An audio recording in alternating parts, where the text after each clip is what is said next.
on the highway. Mixing blood everywhere. C'était certainement une des agressions les plus violentes que j'ai vues en 18 ans de carrière. Elle était tout pour ma sœur. C'était sa seule fille, son seul enfant.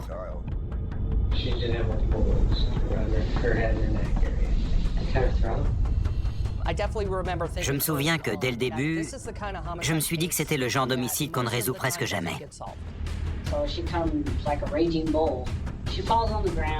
If 10's like as angry as you can be, and 0 as you're asleep, where would you put him? Like 9, like she was angry. Il s'est tout de suite mis à crier qu'il n'avait rien fait, qu'on ferait mieux de le tuer.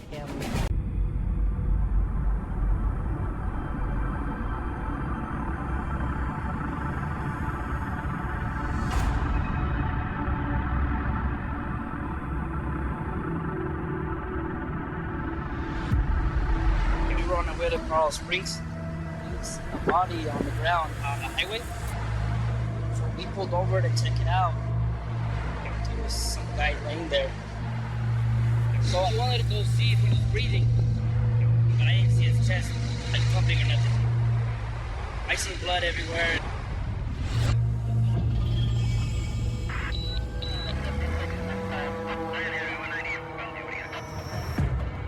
Des personnes à bord d'un camion viennent de trouver ce qui ressemble à un corps sans vie sur le bas-côté de l'autoroute à Douglas County, dans le Colorado. La police intervient.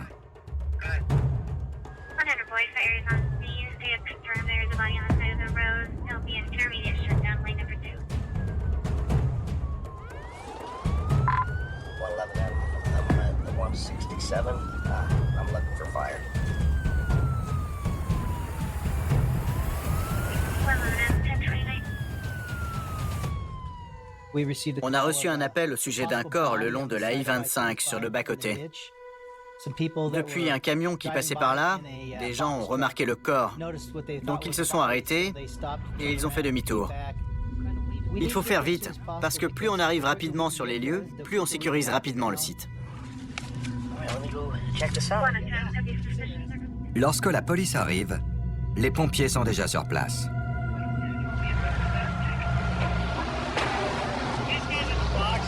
They drove by this already once, and they thought they saw something, so they turned around and came back, and they knew they saw. Okay.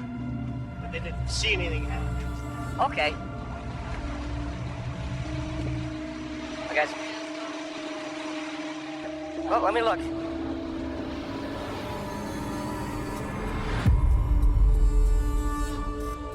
Quand je suis arrivé sur place et que j'ai vu le corps, ça m'a paru suspect. C'était le corps d'une femme encore non identifiée. Son décès avait été prononcé. Elle avait quelque chose de noir, comme une chemise ou une veste, qui lui couvrait le visage. Il y avait aussi un tapis de voiture qui lui couvrait le buste. Et un pare-soleil en aluminium était posé à ses pieds. Yeah. I saw one to the neck. I put the jacket back. We pulled this car mat off. I saw approximately 2 to the chest. Can't be sure. Put the car mat back on. So I just want you to know that. Okay. I seen 40s female. On traite tous les décès comme des homicides tant qu'on n'a pas prouvé le contraire. Donc on a considéré que c'était un homicide. La police commence à sécuriser la zone. I'm gonna have you start blocking traffic back to 168. Get it, fucking block out this lane. Okay. Keep one lane going. Okay. Southbound, we're just gonna just move over this lane. So okay. We need to get a body or a car from that body. I gotcha. Il faut bien entendu assurer la sécurité des hommes sur le terrain en intervention. Et compte tenu du trafic sur la I-25 et de la vitesse limitée à 120 km/h, il fallait que les voitures se déportent sur la gauche. L'enquête commence sans attendre. Les inspecteurs arrivent et en apprennent plus sur ce qui a causé la mort de la victime.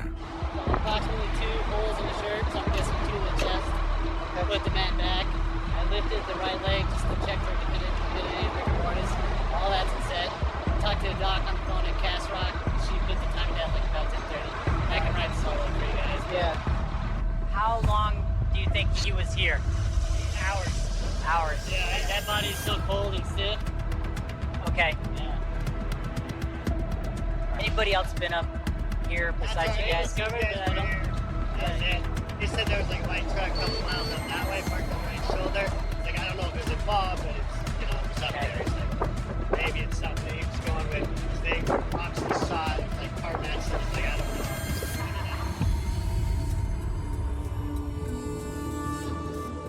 know. The witnesses said they remember a white Ford F-150 parked off to the side and abandoned up there. So that white truck may be involved in this. Do you want me to go up and check on that white truck, or do we got anybody to check on it? They said that it's northbound, north of the county line. Hey, do me a favor, swing down Palmer Drive, come back north on I-55. Supposedly there's a white Ford F-150 on the side of the road. You can stop and check on that. Le moindre indice pouvait nous aider à résoudre ce crime. Il fallait qu'on sache et qu'on aille rapidement vérifier si ce véhicule était impliqué ou non dans notre affaire. Well, glad those guys' curiosity got them to where they turned around. I can barely tell that it's there right now, especially flying by at 70, 75. You know, they had the advantage of being three in a cab and looking out the window. And being high. We got real lucky. Real lucky here, guys. S'ils n'avaient pas vu ce corps, qui sait combien de temps ils seraient restés sur le bas-côté. Plus on tarde à retrouver un corps, plus il y a de risques que les indices soient détruits. Les inspecteurs s'intéressent alors de plus près au corps de la victime. Les pompiers ont signalé qu'il s'agissait d'une femme d'une quarantaine d'années. Et après un examen plus précis, on s'est rendu compte qu'elle était beaucoup plus jeune, dans la vingtaine. Quand j'ai pu me rapprocher du corps de la victime, j'ai constaté qu'elle avait reçu des coups de couteau et qu'elle n'avait pas été tuée par balle. To me, I don't see any blood or anything around it, so it looks like it's a dump. Compte tenu des blessures qu'elle avait sur le corps, il n'y avait pas assez de sang sur place pour que ce soit le lieu du crime. On n'a rien trouvé. Pas de portefeuille, pas de sac, pas de papier d'identité, pas de portable, pas de chaussures. Rien de ce qu'on a généralement sur soi. On a relevé ses empreintes et il s'agissait de Shelby Weatherly.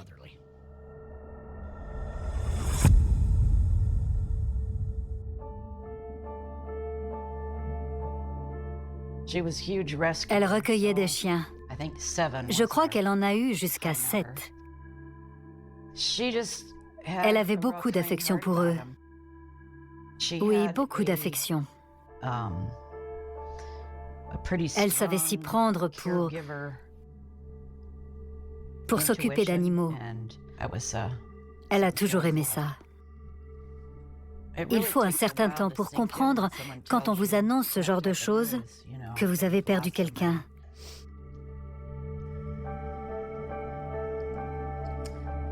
C'est difficile. J'ai passé la nuit à l'hôpital ce soir-là. Oui. C'est difficile.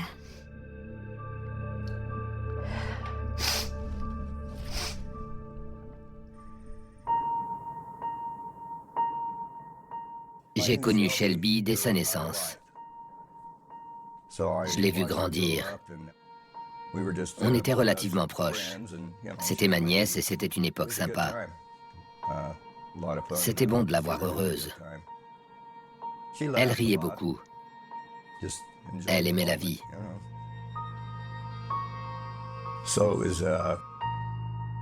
Donc ça a été terrible quand j'ai appris la nouvelle.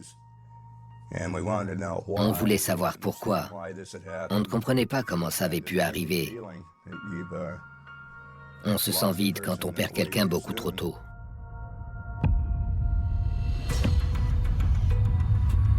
Autour du corps, l'enquête se poursuit.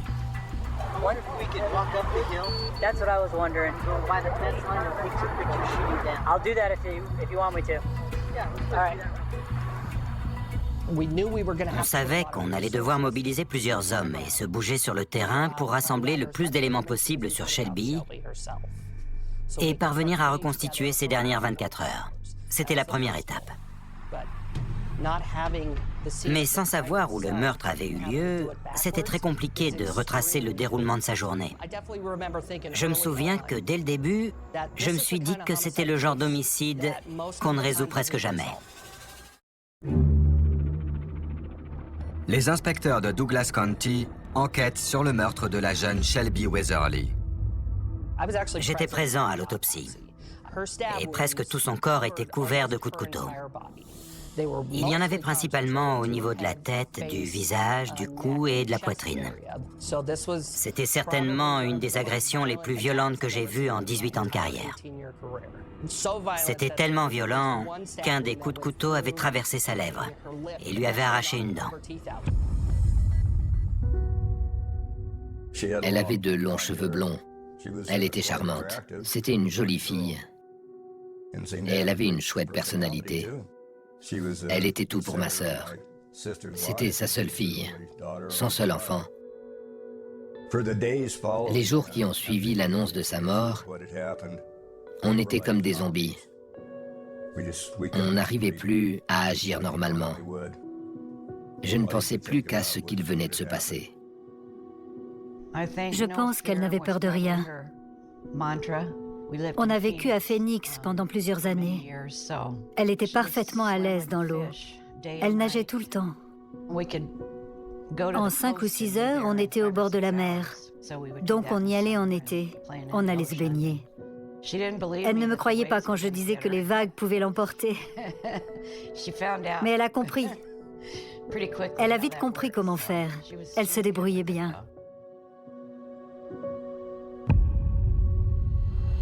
Les inspecteurs partent à la recherche de son assassin. Ils commencent par interroger la mère de Shelby dans le bureau du shérif.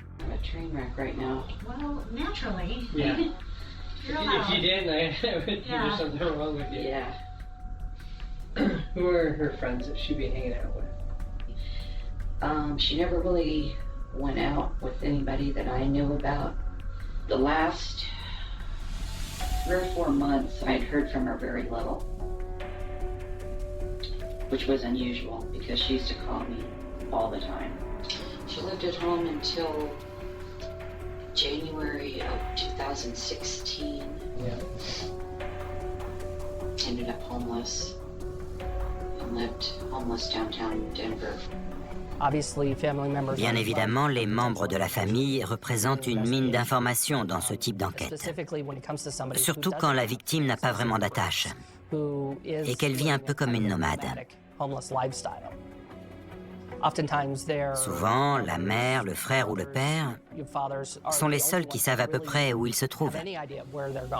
We're just trying to get as many possibilities that we can. People who may have seen her, talked to her. Her boyfriend that she became involved with at some point, he called me last night and said he had just seen it on the news.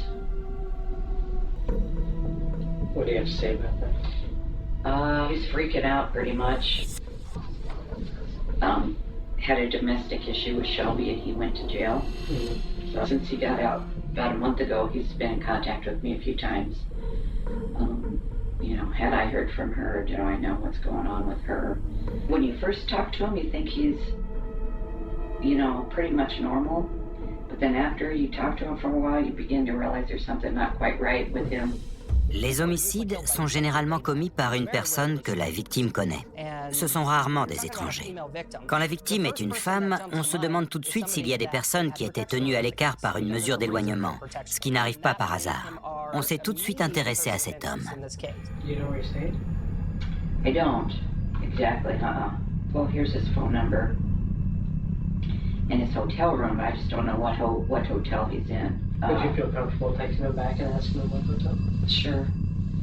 So, can you guys tell me anything that you guys know at this point, or how many wounds does she have? She did have multiple wounds around her head and her neck area. And cut her throat? That's likely what killed her. Yeah. Wow. Devoir annoncer à une femme que sa fille a été assassinée, c'est sûrement ce qu'il y a de plus difficile à faire pour un policier. Quand on annonce cette nouvelle, la pire qu'il vous soit donné d'entendre, une relation se crée à ce moment-là. On a envie que justice soit faite pour la famille, pour les aider à faire leur deuil. We're still trying to do everything right by her. Yeah. Both for her and for the next Shelby. Yeah. So there's not a next Shelby. Appreciate it.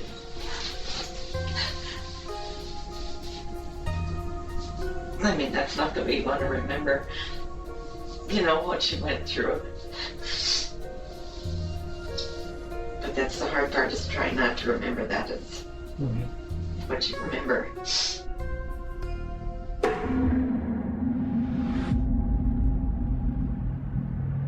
Les inspecteurs retrouvent l'ancien petit ami de Shelby, Jason, qu'ils convoquent pour un interrogatoire.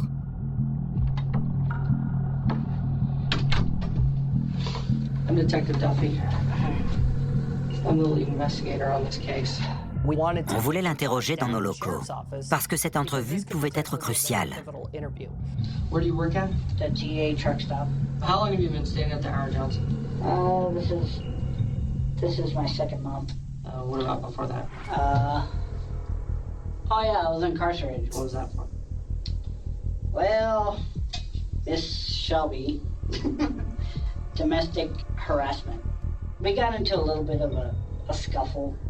I was trying to shut the door behind me, you know, basically lock her out in the motel. And so she comes like a raging bull and, you know, basically, you know, got into a scuffle and, you know, so she falls on the ground outside the doorway in the motel. And, I mean, there were no marks on either one of us. Comme il y avait eu des histoires entre eux, qu'il avait été arrêté pour des faits de maltraitance à l'encontre de Shelby et de violence, on avait beaucoup de questions à lui poser à ce stade de l'enquête. When was the last time you saw her? The last time I ran into her was maybe a week and a half ago on the bus. I didn't really get to talk to her much, but we had a long, extended conversation on Facebook about 4 days ago. And she was supposed to meet me up at my work, and, you know, on my lunch break. And never seen her, you know. What day was she supposed to be there? What was it, the 20, well, we talked on the 28th, and so it would have been the 29th. And to be real clear, she was supposed to meet you at 6 p.m. on the 29th. At 6 p.m. on the 29th. It's real important because we're trying to track her last 48 hours prior to her death. And you know what day we found her? The 30th. The 30th? Yeah, we found her on the 30th. Le fait qu'il reconnaisse qu'il avait rendez-vous avec elle, c'était un point important à ce moment-là. So I need to know from Friday morning, the time you got up, to Saturday night, everything you did, everyone you talked to, everywhere you went. Where did you sleep? Where did you get up? I was at the Howard Johnson. I didn't go anywhere. Okay. Did you go to work at all that day? Friday? I got my schedule all screwed up. I forgot that I was supposed to work midnight to 8 a.m. So you were at work from what time to what time? From, it was like a 1:45 till 8 a.m. Where'd you go from there? And I grabbed my coffee and went back to the room and passed out. So but you were only in the 2 different locations at all times? It's like I don't really go anywhere. If you had any involvement in this, I will find out, and I will prove it, okay? Well, I need you to listen right now, okay?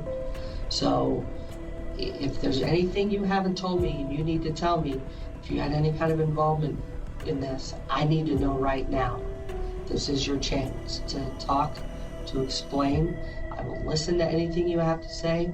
I will be nothing but respectful for you.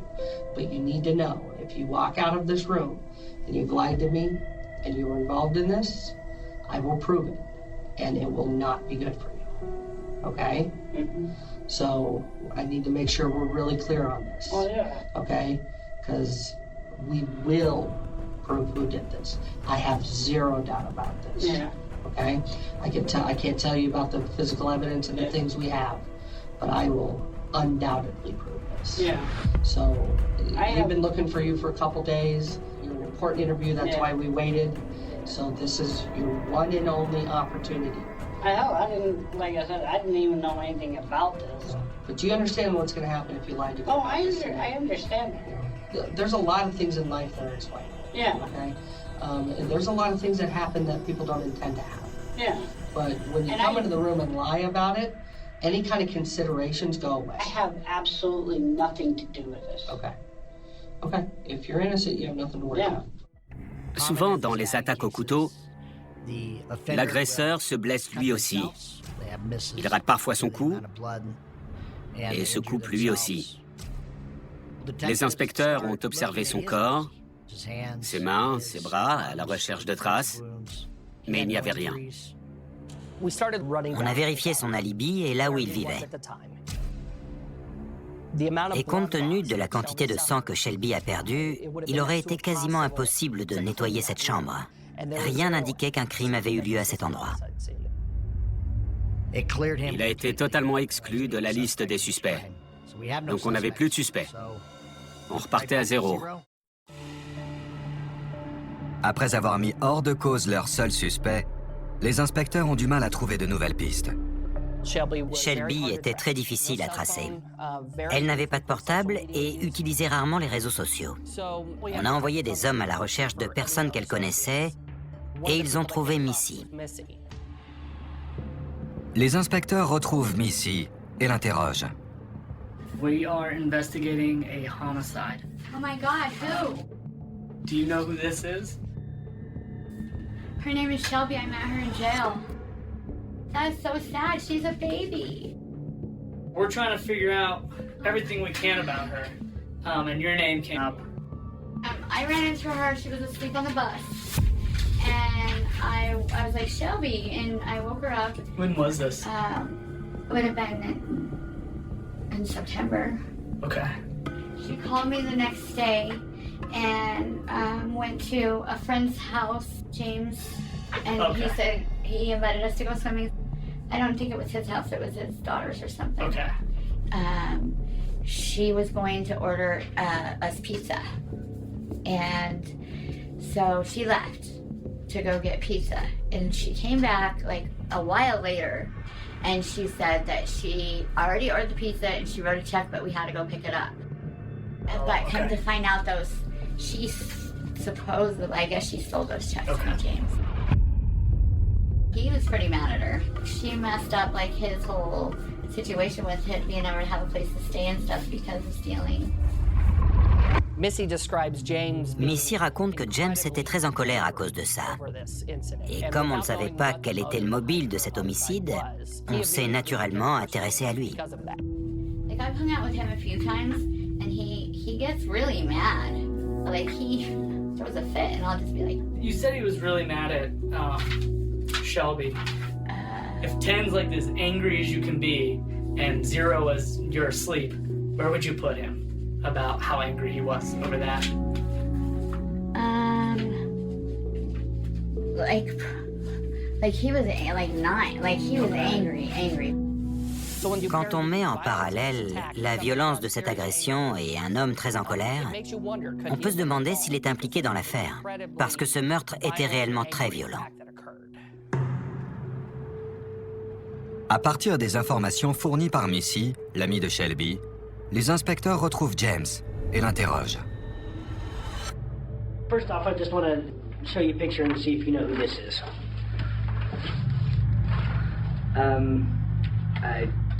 I met this girl. Okay. She told me her name was Shelby. Okay. Where did you meet Shelby? Shelby. Missy actually brought the girl. Met Missy. We were going grocery shopping that day. Missy had the girl with her. Kind of pawned her off on me. Okay. And she helped me tote the groceries back to the house. Okay. We fixed dinner. We ate. Missy was supposed to be there, and she never showed up. So it ended up being me and Shelby there. I've not had any contact with her since that night. I found out later on that she stole some stuff from the house. Okay. My brother-in-law's while she was there. Okay. They were actually out of town those like for 2 weeks during that time. Okay. We actually looked for her for a couple weeks and could not find her. Okay, and why were you looking for her? Because we found out she had taken some stuff. Supposedly she took some checks or something. Okay. That's all. I never did find out anything else about it. I know she was a little stiff-fingered, you know. Her stealing checks didn't work out too well. La version de James sur ce qu'il s'était passé était beaucoup plus anodine que ce dont nous avait parlé Missy. Il minimisait vraiment son niveau de colère. On s'y attendait. Les gens ont tendance à minimiser leurs réactions, ce qu'ils font. Et finalement, on a dû creuser un peu plus pour savoir si James avait quelque chose à voir avec la mort de Shelby. Last thing, I noticed you're wearing some long sleeves. Yes, sir. Okay. Yeah.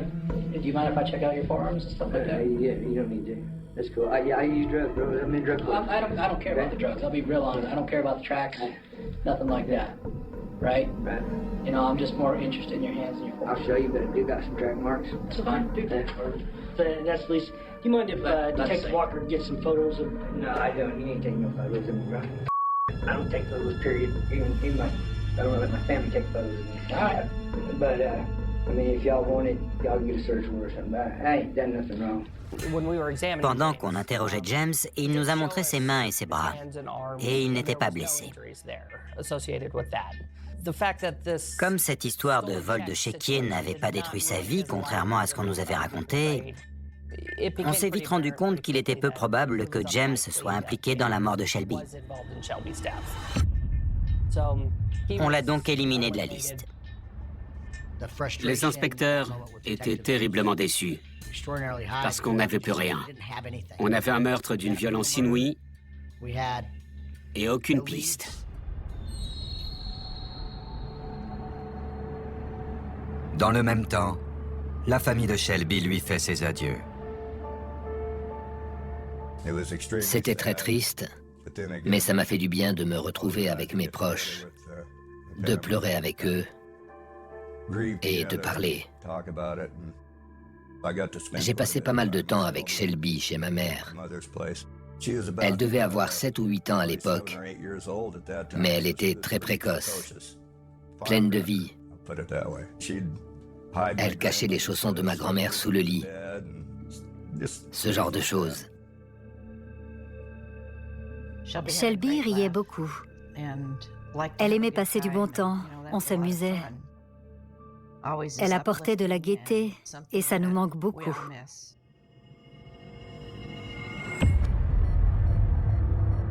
Les inspecteurs n'ont aucune piste sérieuse à l'horizon.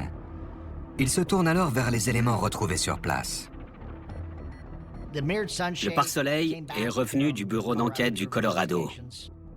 Ils avaient retrouvé 6 empreintes. 2 d'entre elles ont été identifiées comme appartenant à un jeune homme appelé Mihail Petrov. Toute l'équipe s'est remotivée. On a fait des recherches sur son casier et ses origines. C'est un Bulgare de 37 ans. Il a un casier très chargé. Il a été condamné pour agression et attaque à main armée. C'est un sale type. Il est réellement dangereux. On avait donc un suspect en liberté et il fallait le retrouver rapidement. Les empreintes laissées sur le pare-soleil étaient un indice crucial, mais ça ne suffisait pas pour l'arrêter sur le champ. Ce n'est pas parce qu'on retrouve vos empreintes que vous êtes l'auteur du meurtre. La première étape était de trouver un lien entre Mihail Petrov et Shelby Weatherly.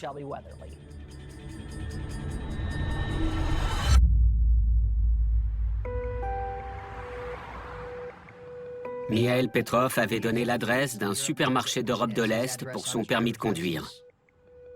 En étudiant les images de vidéosurveillance du magasin, on a vu que Mihail Petrov entrait et sortait tous les jours. Il s'asseyait à l'intérieur sur un canapé. Un inspecteur en civil parvient à l'approcher de près, et même à lui parler. What kind of language do you guys this? Bulgarian. This is Bulgarian. Yeah, it's Eastern European. So they sell Bulgarian food here.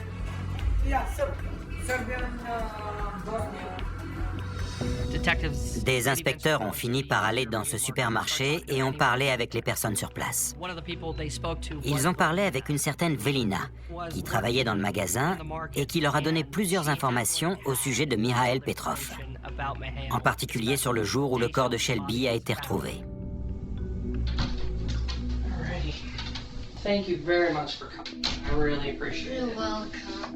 Cet entretien était très important.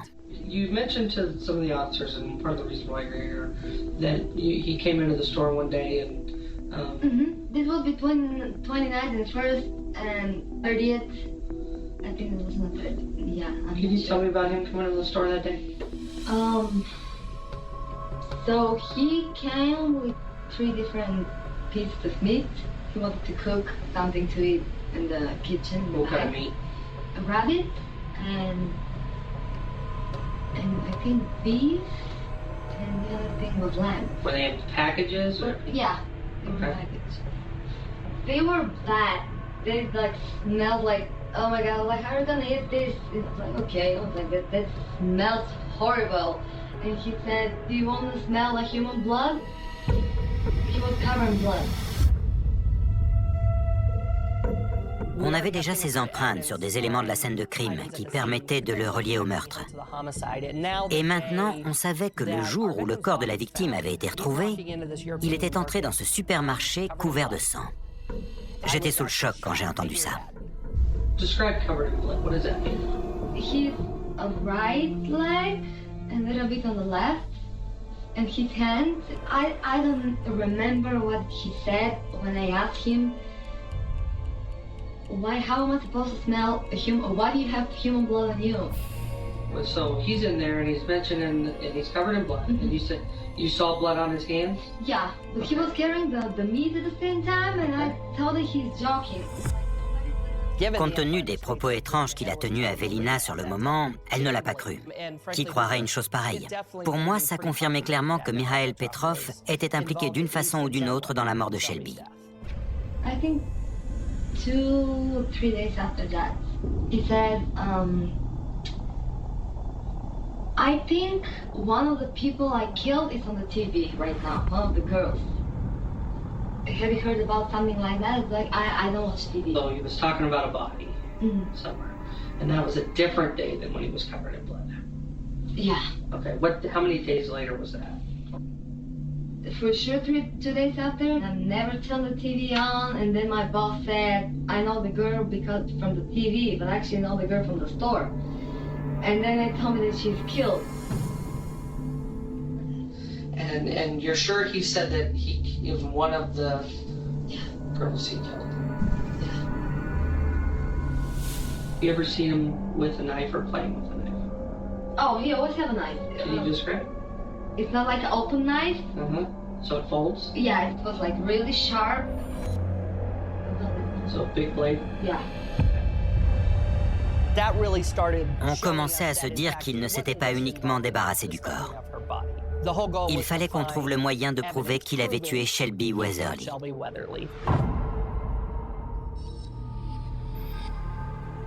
On a repris l'enquête et on a interrogé à nouveau les mêmes personnes. Et certains nous ont dit avoir vu Mikhail Petrov et Shelby Weatherly ensemble à plusieurs endroits. Le bureau du Colorado nous a confirmé que les empreintes sur le pare-soleil étaient bien dues à du sang et qu'il s'agissait bien du sang de Shelby. Ça nous a permis de demander un mandat d'arrêt pour Mikhail Petrov. Pas pour meurtre avec préméditation, mais pour complicité de meurtre. Parce qu'à ce stade, on savait qu'on pouvait au moins prouver qu'il s'était débarrassé du corps.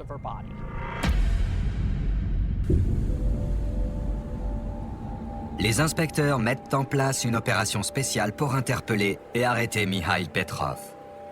C'était quelqu'un de très paranoïaque, à l'affût de la moindre surveillance. Il fallait donc rester très prudent pour ne pas se faire démasquer.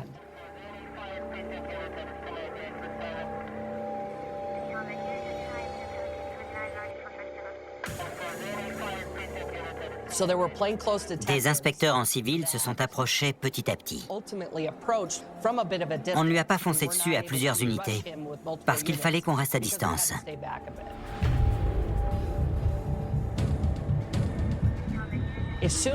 Dès que le suspect a été identifié, ils ont sorti leur insigne pour se présenter. Et ils lui ont dit qu'il était en état d'arrestation. Et là, il s'est débattu.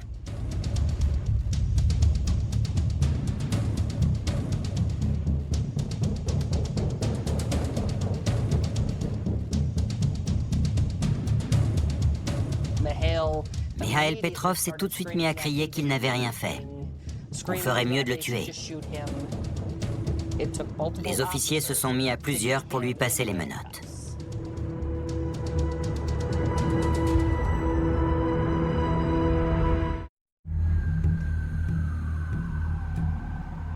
Les inspecteurs détiennent à présent leur principal suspect, Mikhail Petrov.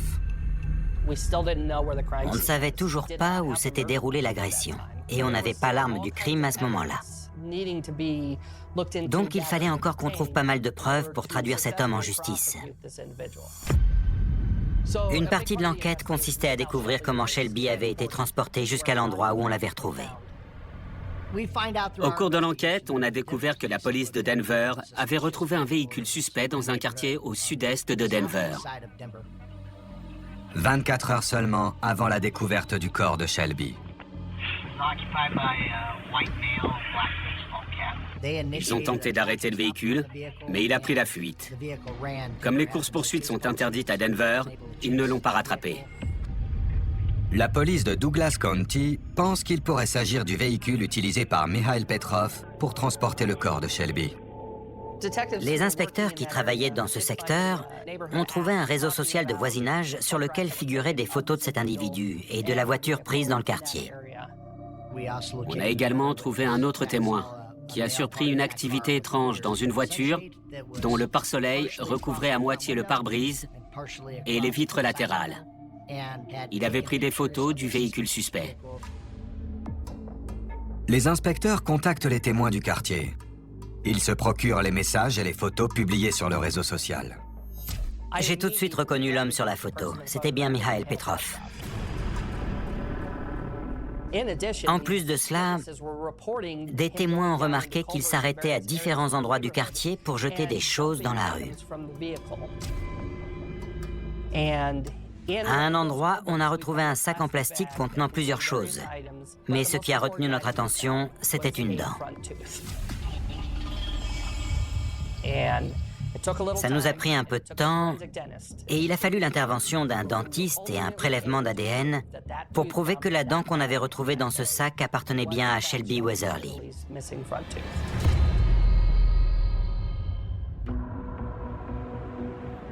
Les inspecteurs ont ensuite découvert que la police d'Aurora, une ville voisine du Colorado, avait saisi la voiture bleue 18 jours après le meurtre de Shelby, parce qu'elle était immatriculée avec une plaque volée.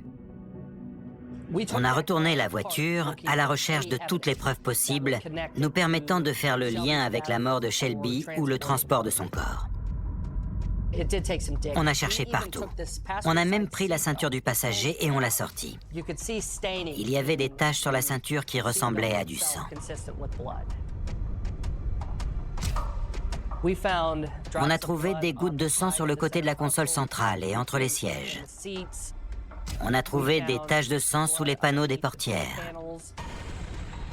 On n'avait aucun doute sur le fait que Mikhail Petrov avait tué Shelby Weatherly. Après avoir retrouvé toutes les preuves et rassemblé toutes les pièces du puzzle, on a pu accuser Mikhail Petrov du meurtre avec préméditation de Shelby Weatherly. À ce moment-là, l'accusé a fait appel à un avocat et a refusé de parler aux inspecteurs.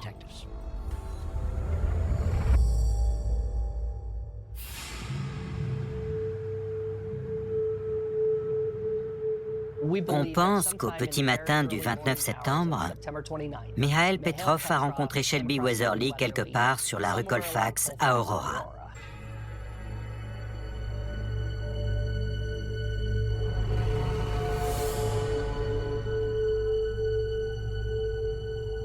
On pense qu'ils sont partis quelque part et qu'ils ont eu un rapport sexuel ou qu'ils étaient sur le point d'en avoir un quand il est devenu fou. Il s'est mis à la frapper avec son couteau à plusieurs reprises.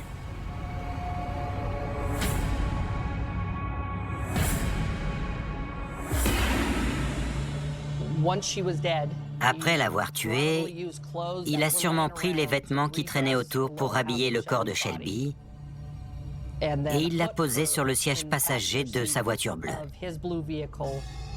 Il a utilisé ce pare-soleil pour que personne ne puisse la voir et il a commencé à réfléchir à une manière de s'en débarrasser. On pense qu'il a commencé à chercher dans le quartier du sud-est de Denver. Mais plusieurs personnes l'ont interpellé. La police est arrivée, ce qui l'a fait quitter ce quartier. Il s'est retrouvé sur la I-25 sans savoir quoi faire du corps. Il y avait beaucoup de brouillard ce soir-là. On pense qu'il a profité du brouillard pour rester discret. Il s'est arrêté, il a sorti le corps de la voiture et il l'a abandonné sur le bas-côté. Il a fait ce qu'il a pu pour cacher son corps, pour ne pas se faire remarquer le temps de prendre ses distances.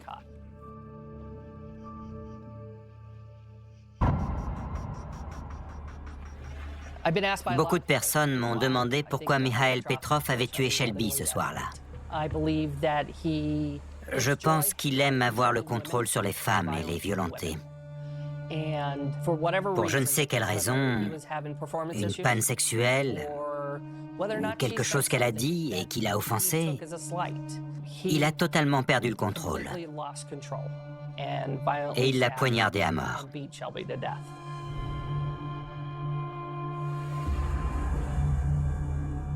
Pendant le procès, l'accusé a assuré sa propre défense et n'a exprimé aucun remords. Selon lui, il n'avait rien fait de mal. Il en riait. Il riait devant l'inspecteur Duffy sous prétexte qu'il manquait de preuves. Je pense que les membres du jury n'ont pas entendu ce qu'ils attendaient et son comportement ne les a pas convaincus. Mais je pense que Mikhail Petrov les intimidait. Il leur faisait peur. Mais malgré cette peur, le jury a tout de même considéré que Mikhail Petrov était responsable du meurtre de Shelby Weatherly. Il a été déclaré coupable du meurtre et condamné à la prison à vie pour le meurtre de Shelby Weatherly.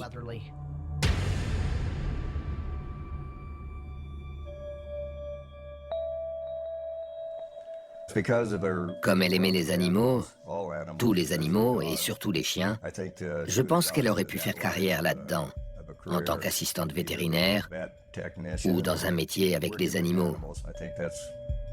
Elle aurait sûrement pris cette voie. J'aurais adoré la voir faire ça.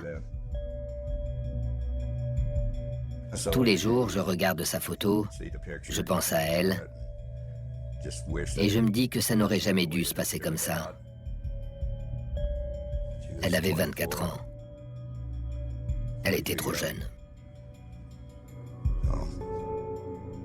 Elle aimait aller à la montagne, découvrir de nouveaux endroits, vivre ce genre d'aventure.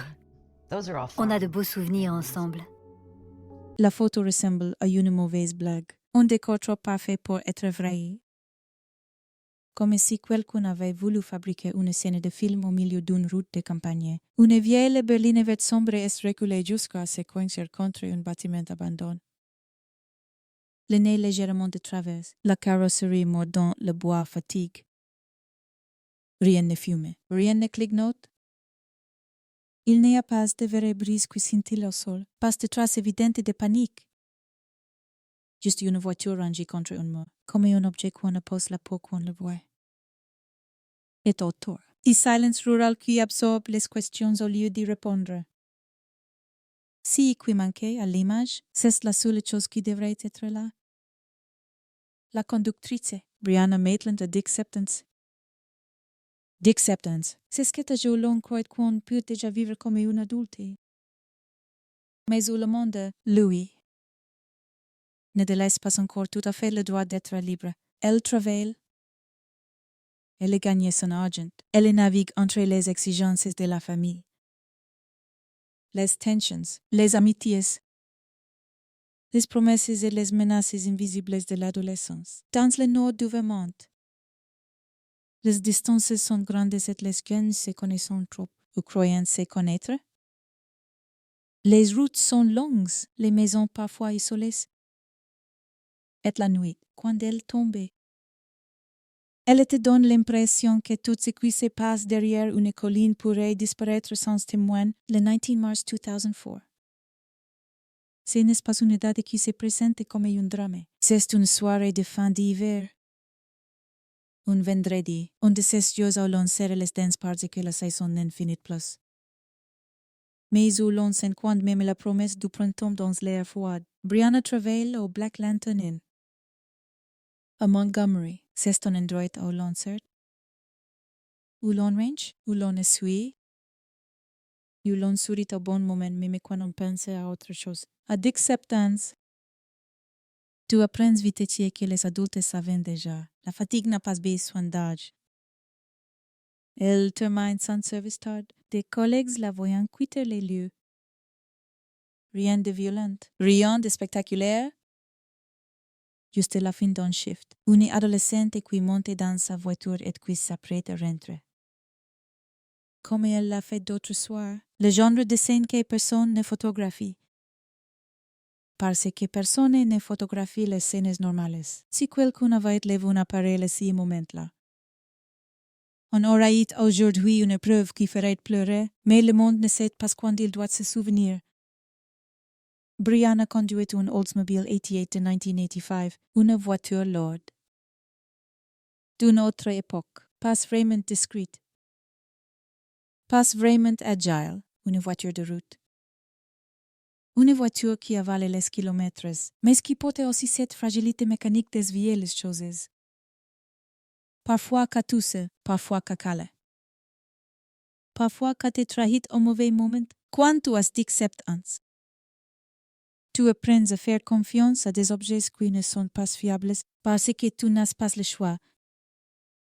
Tu apprends à croire que tu rentreras quand même. La nuit est noire et simple. Dans le Vermont rural, les lampadaires ne couvrent pas tout. La route n'est pas un ruban lumineux. C'est un couloir sombre.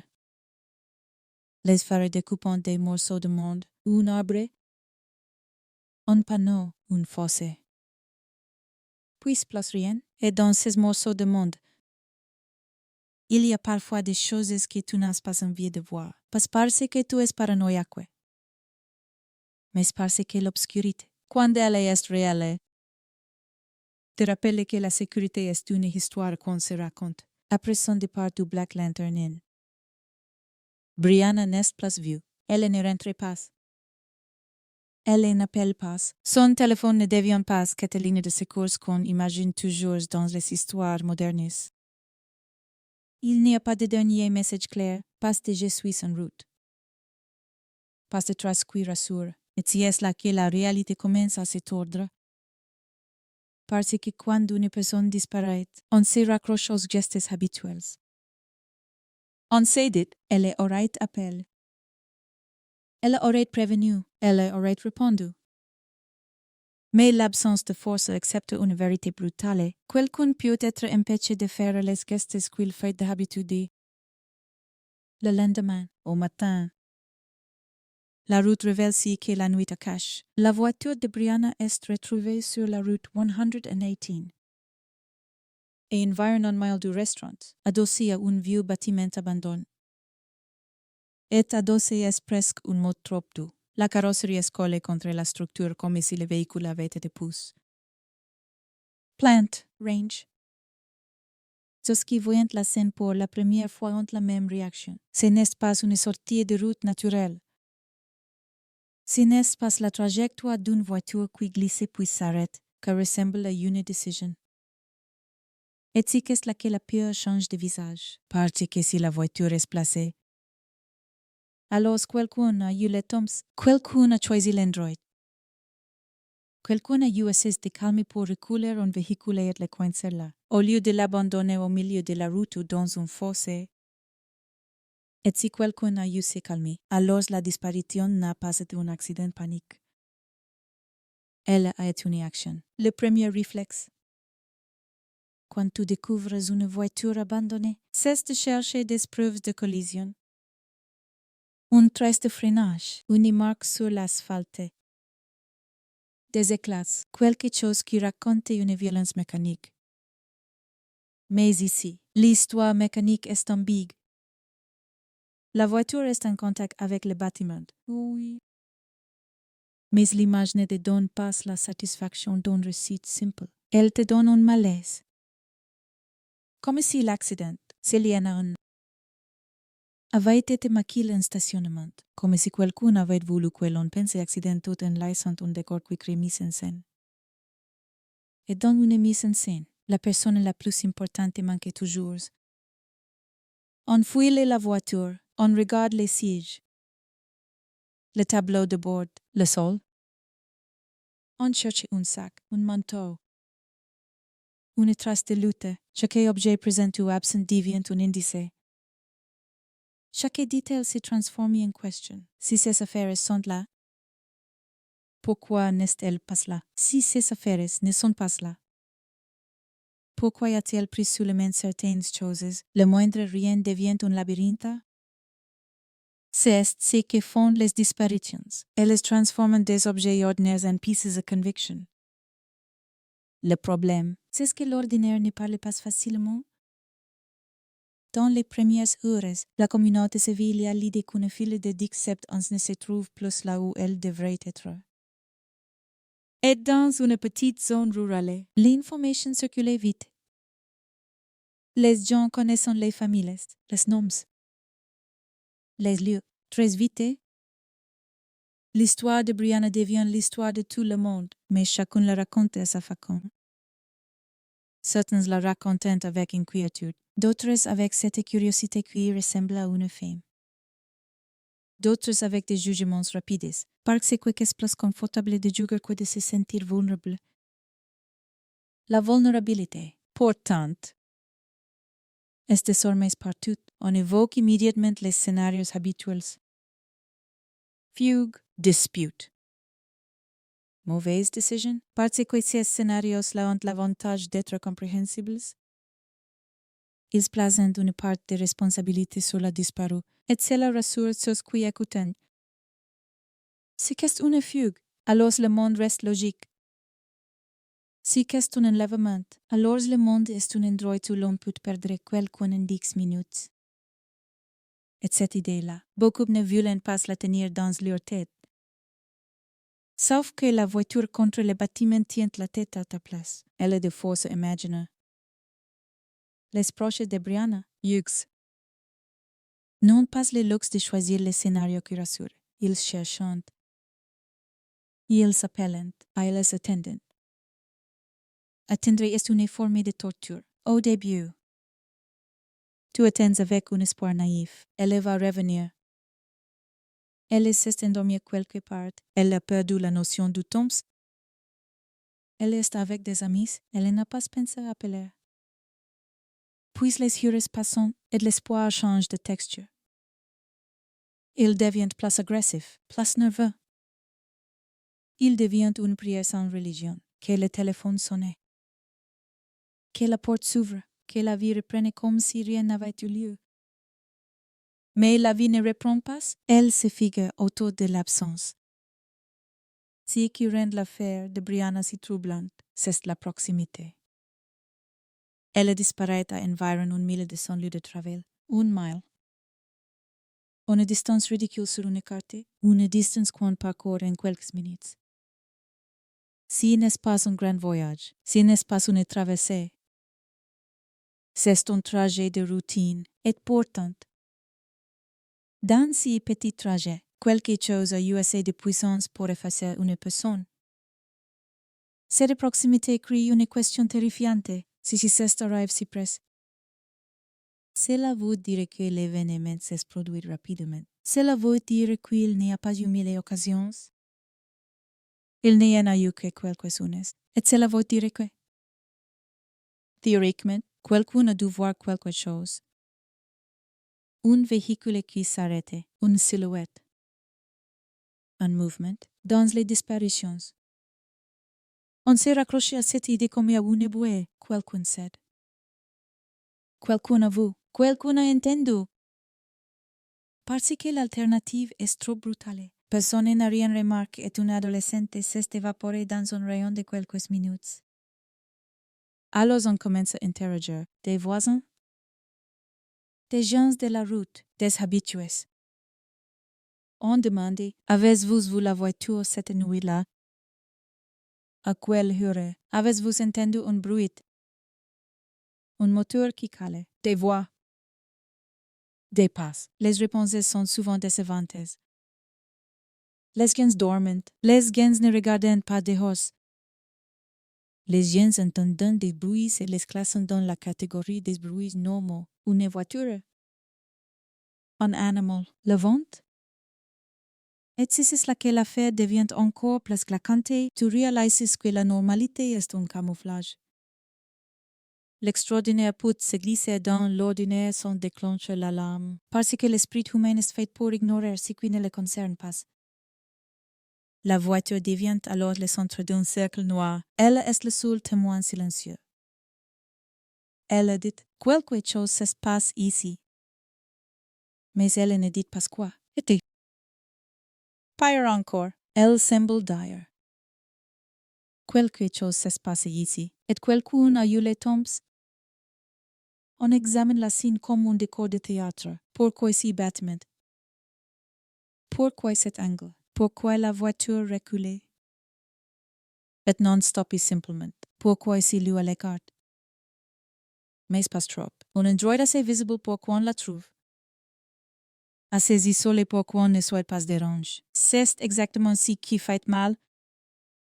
Si qu'est une mise en scène, elle est intelligente. Et l'intelligence, dans un crime, est la chose la plus terrifiante, la communauté. Désormais, n'y peut plus ignorer. Les recherches se mettent en place. On parcourt des routes, des fosses, des bois. On imagine la nuit comme un terrain. Elle aurait pu marcher, tomber, être blessée. Mais la scène de la voiture résiste au scénario de l'accident pur, parce que même si Brianna avait perdu le contrôle.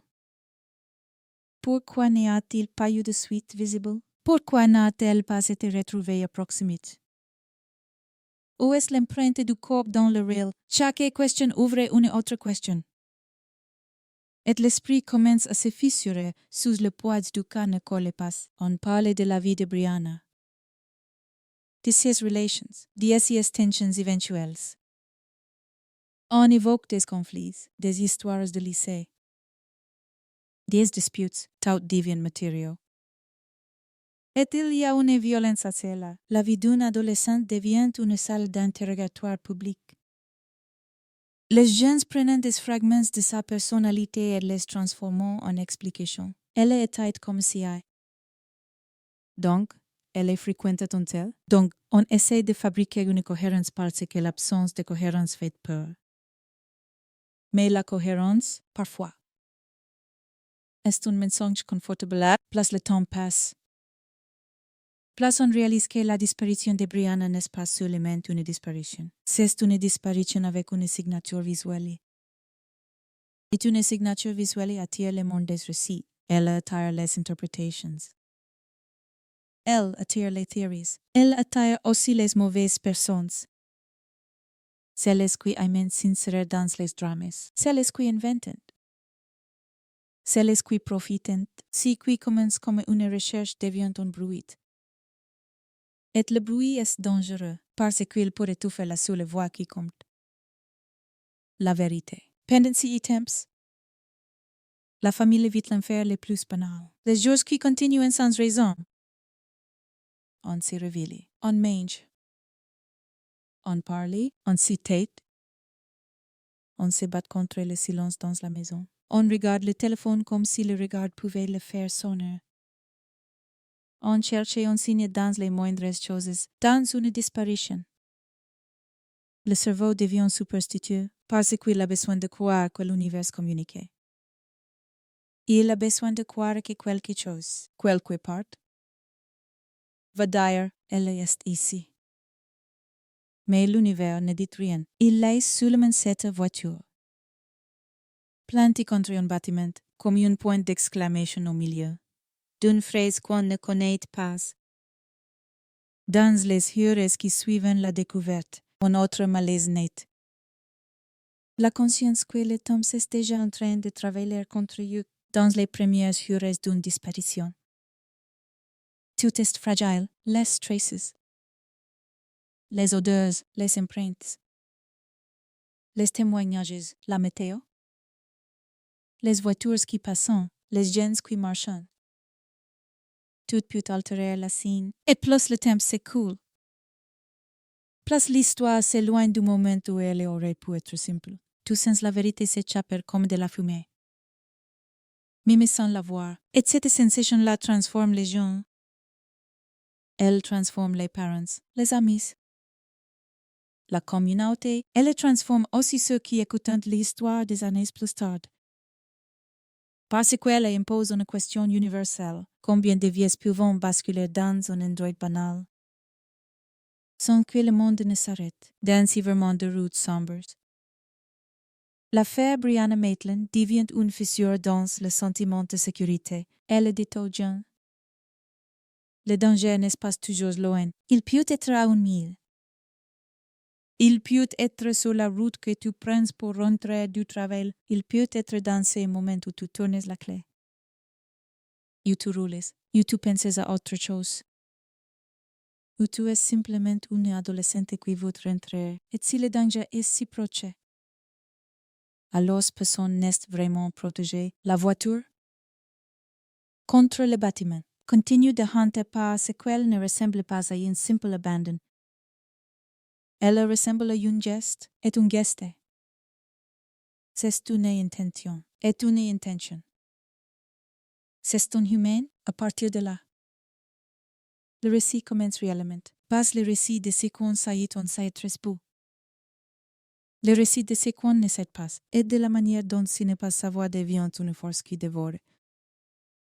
Car dans une disparition comme celle-ci, chaque détail est une porte. Et derrière chaque porte, il y a une autre pièce vide. Tu peux fermer les yeux et essayer de reconstruire la nuit. Tu vois Brianna quitter le restaurant. Tu vois la route. Tu vois les phares découper la noirceur. Tu vois un arrêt. Peut-être un moteur qui s'étouffe. Peut-être une décision de faire demi-tour. Peut-être quelqu'un qui s'approche. Et de chaque image mentale, la même question revient. Plus tranchante. Si quelqu'un l'a vu, pourquoi personne ne l'a ramené? Si quelqu'un l'a importé, pourquoi laisser la voiture comme un décor? La seule réponse honnête. Au début, est-ce qu'elle qui fait le plus pire? Parce que celui qui a fait que si quelqu'un l'a fait savait exactement ce qu'il faisait. Il savait que la voiture serait trouvée. Il savait que la voiture parlerait à sa place. Il savait que, pendant qu'on regarderait le métal contre le bois, Brianna, elle serait déjà à l'heure. Et c'est que là que la disparition cesse d'être un mystère lointain. Elle devient un effondrement intime. L'idée qu'une nuit, sur une route ordinaire, une adolescente peut être effacée, et que le seul témoin visible soit une voiture rangée contre un bâtiment abandonné. Comme si l'on avait voulu dire au monde, regardez ici, mais ne me cherchez pas là où je suis allé. Au petit matin, quand la voiture est trouvée, le monde croit encore qu'il s'agit d'un incident, quelque chose de réglable. Une panne, un accrochage, une bêtise de jeunesse, un détour mal évalué. C'est une réaction humaine. On protège son esprit en choisissant la version la moins monstrueuse. Mais cette protection tient rarement place de quelques minutes, parce que l'image de la Oldsmobile coincée contre le bâtiment ne ressemble pas à un accident qui se termine bien. Elle ressemble à une scène laissée derrière, comme une épée vide. Les premières arrivent regardant autour d'eux avec cette hésitation particulière qu'on a devant un endroit où l'on sent que quelque chose ne va pas, sans pouvoir le nommer. On s'approche de la portière, on appelle. On regarde à travers les vitres, le siège est vide. La route est vide, et c'est vide là. Soudain s'ouvre comme une bouche. Parce que s'il n'y a personne, c'est la vue dire que la disparition, ne se trouve pas après. Elle se trouve ici. Elle se trouve dans le cadre même. On vérifie le périmètre. On marche autour du bâtiment. On scrute les fosses, les bas-côtés. Comme si Brianna allait surgir d'un coin. Confuse. Frigorifie. On tous d'avoir panique. Le cerveau cherche l'image qui répare. L'adolescente retrouvée. Un manteau sur les épaules, des excuses balbutiées. Mais à la place de cette image, il n'y a que des questions. Et les questions ont un goût de métal quand la famille apprend. L'air change dans la maison. Il ne s'agit plus d'un retard. Il ne s'agit plus d'une elle dort chez une amie. Il ne s'agit plus d'un téléphone éteint par oubli. La voiture retrouvée transforme le retard en disparition. Et si basculement est d'une violence absolue, parce qu'il se fait sans cérémonie, il n'y a pas de moment où tout le monde s'assoit pour dire voilà si il qui arrive, il y a juste une information qui tombe. C'est une vie qui s'est brisée en deux, très vite. Les recherches se mettent en place. Mais elles se heurtent à un obstacle que personne n'aime regarder. La scène n'est pas fraîche comme elle devrait l'être. Une disparition. C'est une urgence qui exige des heures, pas des jours. Or, dans le cas de Brianna, une partie du drame se jouait dans la perception du Toms qui a vu la voiture en première. À quelle heure exactement? Depuis quand était-elle là?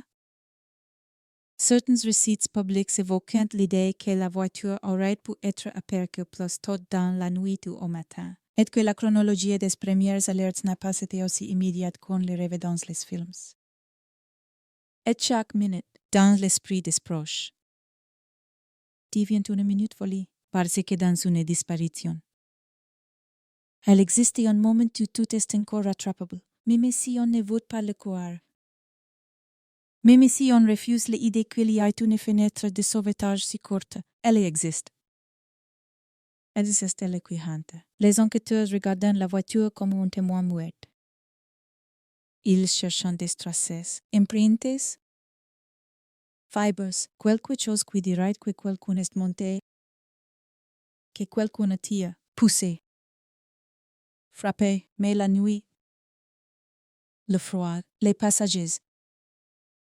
Tout peut altérer les indices. Et le vermont rural n'est pas un laboratoire stérile.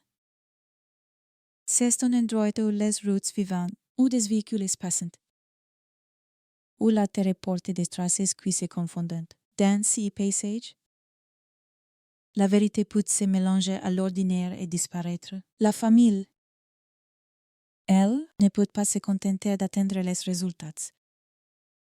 Elle replonge dans la dernière soirée. Elle cherche à retrouver l'état de Brianna au moment où elle a quitté le Black Lantern Inn. Était-elle fatiguée? Était-elle pressée? Était-elle inquiétée? Y a-t-il eu une dispute au travail?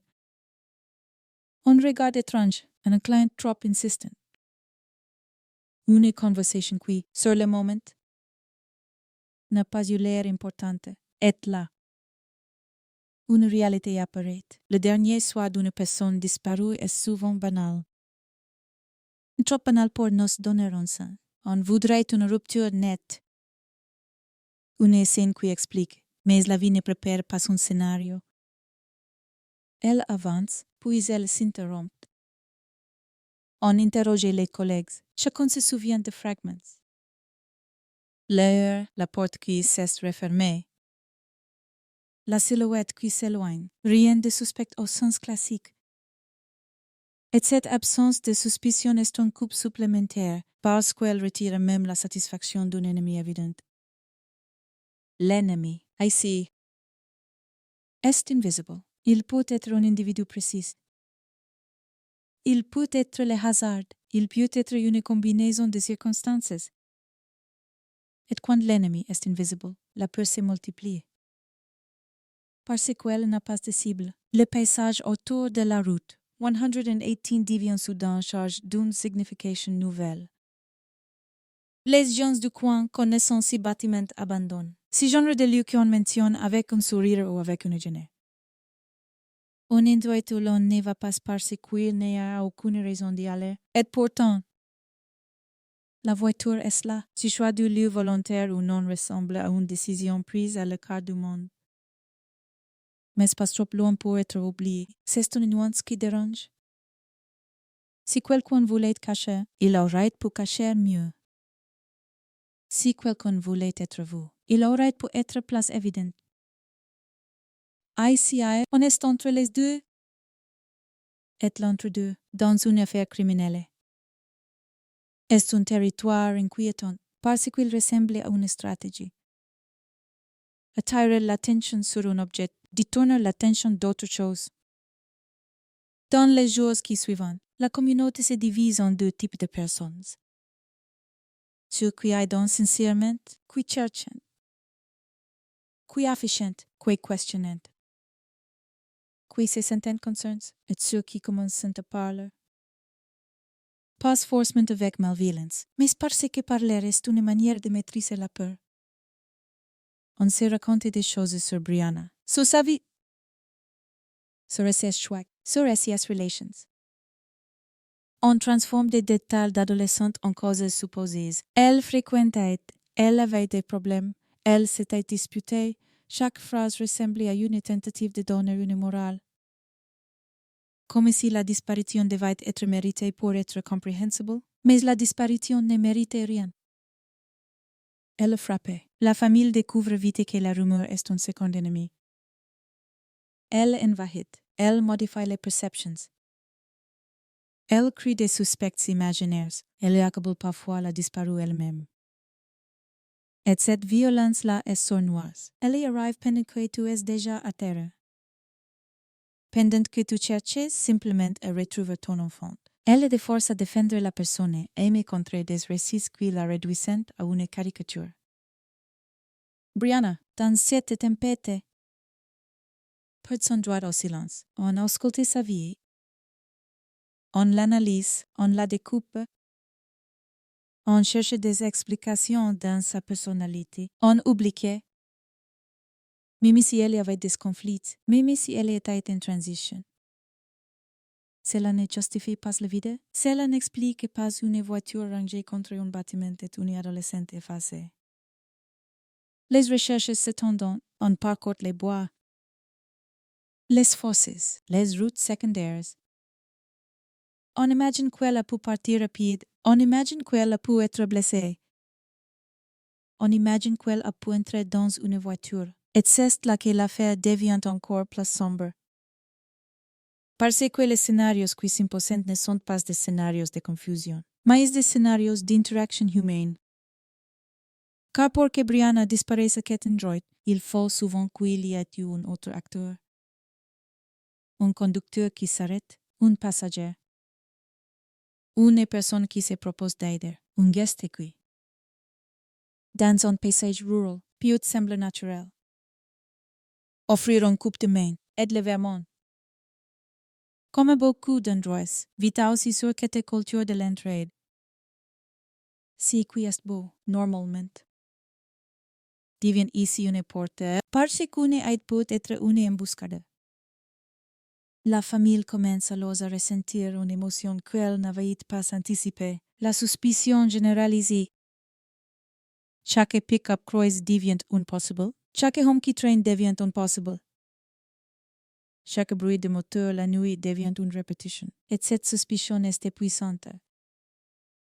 Parce qu'elle te transforme en quelqu'un que tu n'avais pas envie d'être, tu deviens un radar humain. Incapable de te détendre, incapable de croire à la bienveillance sans la craindre. Dans la chronologie de la nuit, un élément devient obsessionnel. Les minutes entre le départ du restaurant et l'endroit où la voiture est trouvée, un mile. Quelques minutes, le cerveau essaie de reconstituer la trajectoire exacte. Comme si la trajectoire était une corde qu'on pouvait remonter, est-ce qu'elle a pris la route habituelle? S'est-elle arrêtée? A-t-elle fait demi-tour? Le positionnement de la voiture recule contre le bâtiment. Faites penser à un mouvement volontaire, mais volontaire pour qui? Pour Brianna ou pour quelqu'un d'autre? Et c'est là que l'horreur se précise. La possibilité que la voiture ait été déplacée après que Brianna n'était déjà plus là. Cette possibilité ne demande pas une armée, elle demande seulement un individu capable de s'asseoir au volant, de tourner la clé, de reculer, de coller le véhicule au bâtiment, puis de repartir.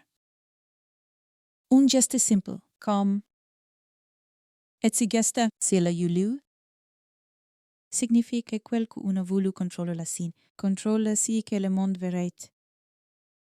Contrôler l'histoire. C'est ce qui font ceux qui ne veulent pas se retrouver. La famille, au fil des jours, commence à comprendre que le plus grand ennemi n'est peut-être pas le manque d'informations.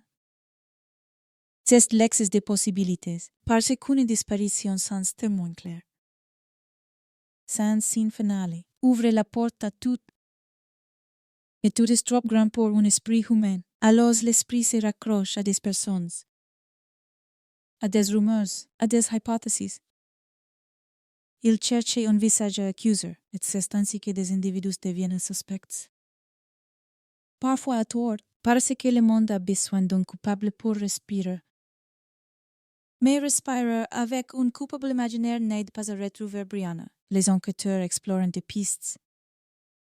Certains noms apparaissent dans les discussions publiques au fil des années, souvent liés à des crimes dans la région, à des milieux où l'on imagine de la violence, de la drogue, des rivalités. Le public adore ces pistes là parce qu'elles donnent une structure, une intrigue, des mécaniques, une recette. Mais la vérité d'une disparition est rarement aussi propre. Elle peut être liée à un contexte criminel. Oui. Elle peut aussi être liée à une opportunité isolée, un acte unique.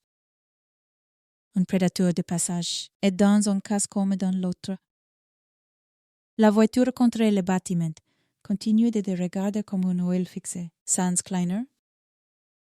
La nuit suivante est déjà différente pour les proches. Elle n'est plus une nuit. Elle est une salle d'attente. On dort par morceaux. On se réveille en sursaut. On imagine Brianna dans le foie. Quelque part. On imagine qu'elle attend. On imagine qu'elle appelle sans pouvoir appeler. Cette imagination-là est une torture lente. Et plus le temps passe, plus elle se transforme en une autre forme de peur. La peur que la vérité soit déjà hors d'atteinte. C'est là que le récit devient transformateur. Parce qu'il touche à une vérité que beaucoup refusent dans une disparition. Le monde ne se mobilise pas toujours comme il faudrait, non par cruauté, mais par inertie. Les heureux se perdent dans les hésitations, les procédures, les peut-être. Et ces heureux, dans l'esprit d'une famille, deviennent une dette éternelle, une dette envers l'enfant disparu. Une dette envers le moment où l'on aurait pu faire mieux. La voiture. Elle reste sur les photos. Elle devient une image iconique. Elle fait entrer Brianna dans l'histoire des disparitions américaines comme un symbole. Mais son symbole ne te rend pas une personne, et c'est la douleur la plus crue. Quand un enfant devient une image que tout le monde connaît, mais que toi, tu ne peux pas toucher, alors la famille continue. Elle collait des affiches, elle appelait. Elle insistait, elle refuse de laisser l'affaire se dissoudre.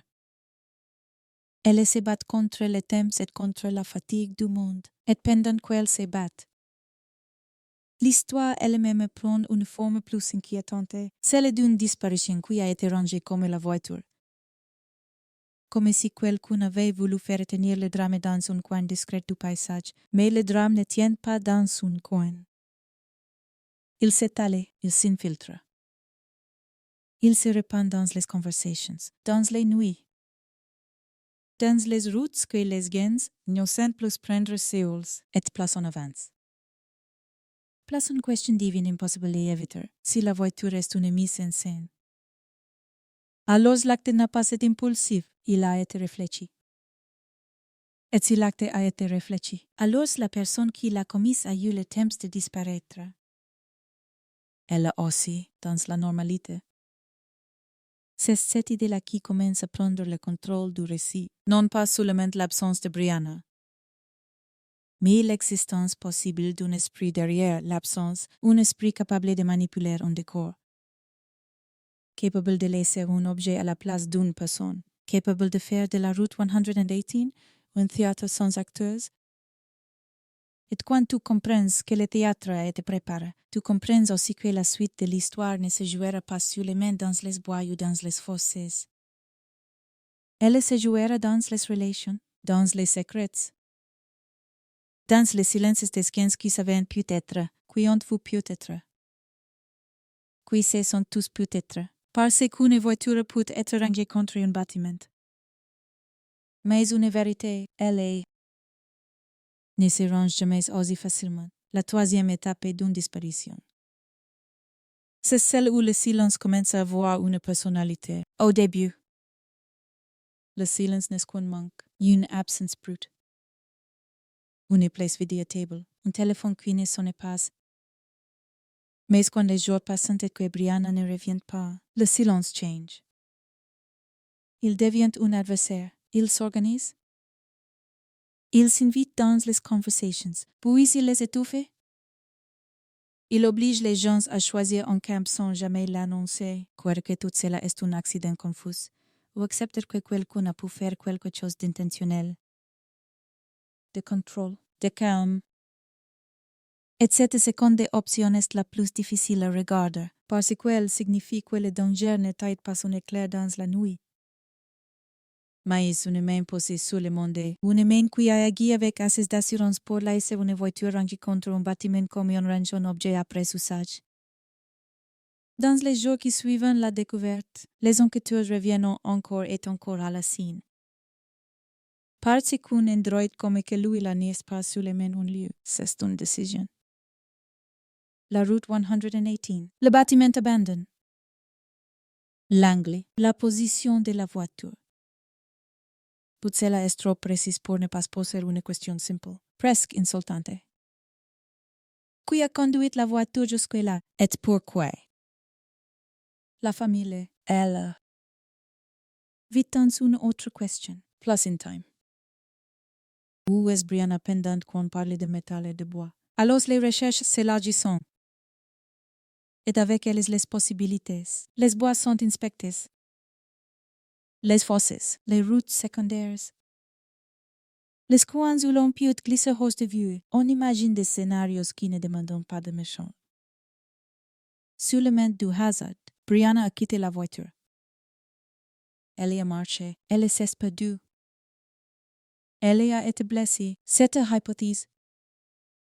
Au début, est presque une consolation. Parce qu'elle laisse place à une forme de secours, on peut retrouver quelqu'un qui s'est perdu. On peut retrouver quelqu'un qui a glissé dans un fossé. On peut retrouver quelqu'un qui attend dans le froid. Mais ce qui n'est pas ce qui se passe, et plus l'espoir d'une erreur s'amenuise. Plus l'idée d'une interaction humaine prend de la place, comme une tache sombre qui s'éteint. Dans une zone rurale, la nuit a ses règles. Les gens rentrent, verrouillent. Dormant, les voitures qui passent en tard sont remarquées. Mais passent toujours retenues. On entend un moteur. On se dit quelqu'un rentre, et on se rendort. Si réflexe de normalisation, d'auto-apaisement. Devient l'un des plus cruels moteurs du drame, parce que si quelqu'un a agi cette nuit-là. Il a pu compter sur le fait que les autres ne voudraient pas croire au pire. Il a pu compter sur la fatigue des maisons, sur la routine, sur l'envie de se rendormir. Le récit de Brianna commence alors à se remplir de ces micro-instants imaginaires, ces secondes que personne n'a filmées mais que tout le monde finit par rejouer. Tu la vois quitter son travail, sur le ou presque. Traverser les parkings, monter dans la Oldsmobile. Tu la vois tourner la clé, sentir le chauffage souffler un air tiède qui n'arrive pas tout de suite. tu la vois rouler, les ferrets découpant la route. Puis tu la vois ralentir. Pourquoi? Une panne, une hesitation. Un animal, une voiture derrière elle. Un geste banal, comme régler la radio, qui devient soudain le point de bascule. La disparition est toujours comique. Elle transforme la banalité en piège, et la voiture rangée reste là. Comme un indice qui n'est pas son, elle ressemble à UN message. Mais personne ne connaît l'alphabet. Très vite. Les questions deviennent plus dures. Si Brianna s'est arrêtée volontairement. Pourquoi s'arrêter ici, près de ce bâtiment? Si n'est pas un endroit accueillant, ce n'est pas un endroit où l'on se dit je vais me reposer. C'est un endroit de passage, un endroit coin long. Un endroit qui, de nuit, ressemble à un coin où l'on ne voudrait pas se trouver seul. Alors l'arrêt volontaire semble improbable, à moins qu'il n'ait pas été volontaire. Tout sens l'histoire glisse vers ce que personne ne veut prononcer, contrainte. Et quand on entre dans l'idée de contrainte, l'univers change. Il n'est pas question de chercher seulement dans la nature, il est question de chercher dans les gens. La communauté réagit à sa manière. Certains s'immobilisent vraiment.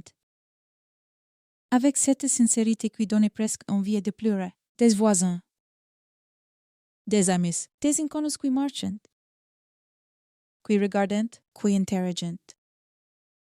Mais en parallèle, un autre phénomène apparaît, plus discret, plus toxique. Le repli, ceux qui se disent je ne veux pas être mêlé à cas.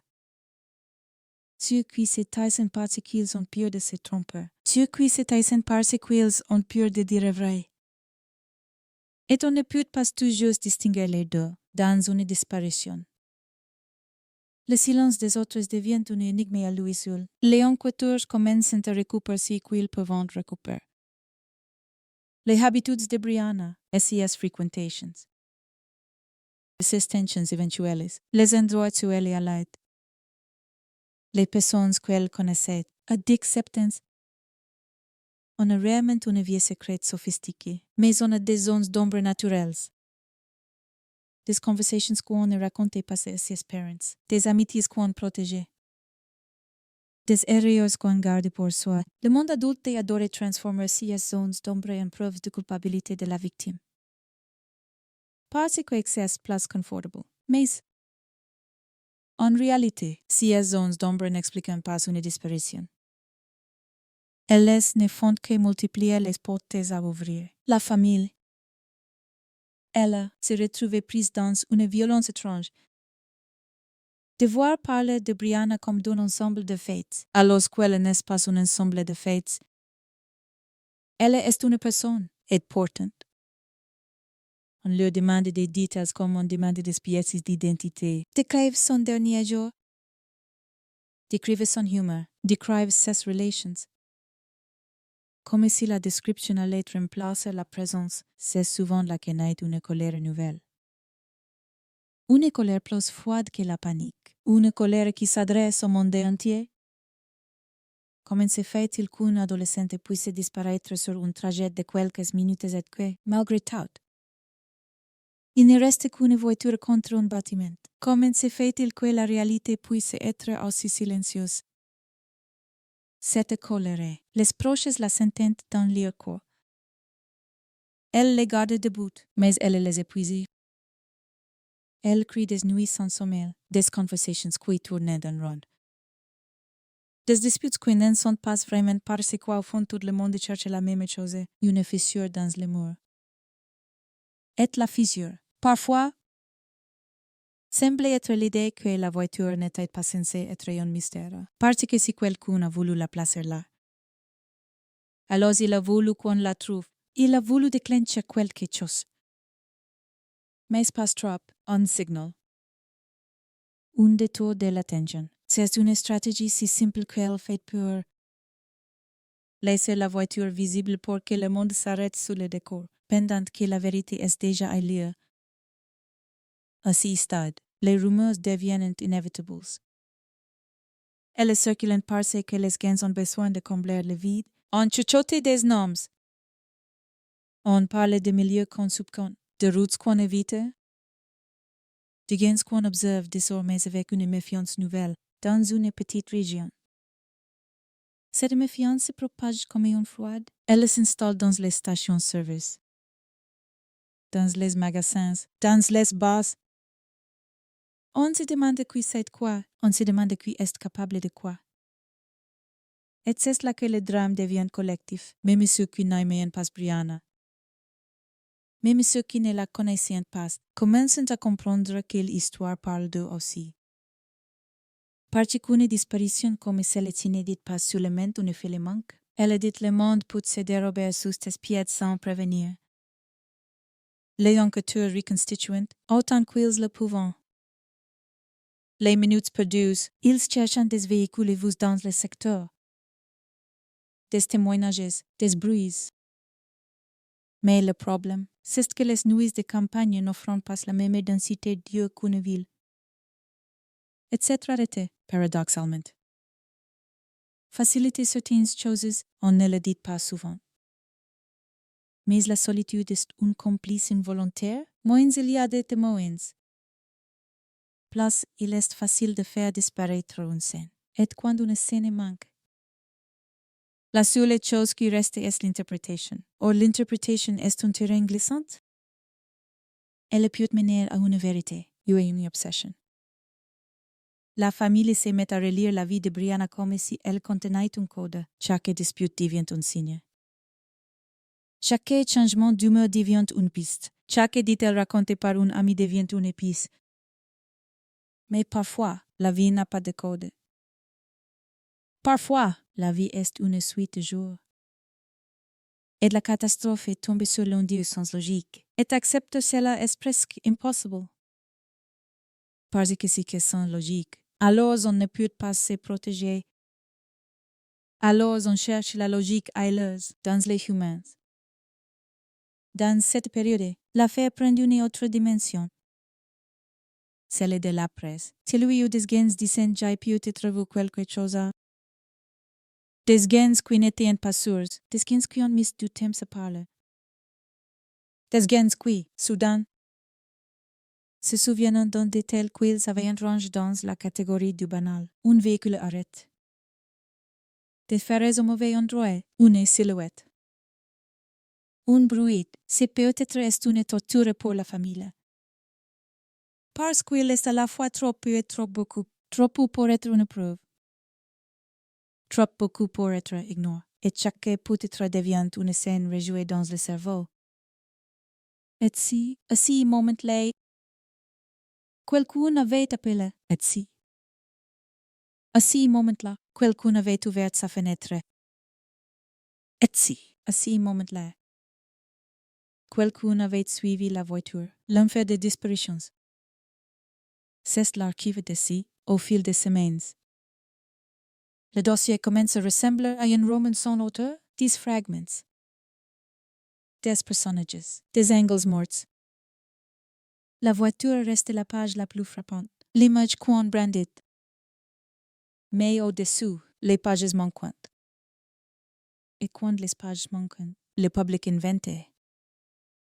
Certaines inventions sont innocentes, d'autres sont cruelles. Certains tentent de donner à Brianna un rôle qu'elle n'avait pas. L'adolescente problématique. La fugueuse. La fille en danger parce qu'elle a fait de mauvaises fréquentations. C'est une manière de punir la victime pour rassurer le monde, si elle y a provoqué sa disparition. Alors nous sommes à l'abri. Sauf que personne n'est à l'abri d'un hasard mauvais, et personne n'est à l'abri d'un humain déterminé. C'est ici que la peur devient vraiment transformatrice. Les gens du coin commencent à changer leurs habitudes. Certains évitent certaines routes, certains ne laissent pas leurs enfants rentrer sous tard. Certains regardent leurs rétroviseurs autrement. La disparition de Brianna cesse d'être une affaire et devient une ombre sociale. Une ombre qui te rappelle que la sécurité n'est pas une évidence, mais une construction fragile. et pendant que la communauté change, la famille se retrouve face à une autre épreuve.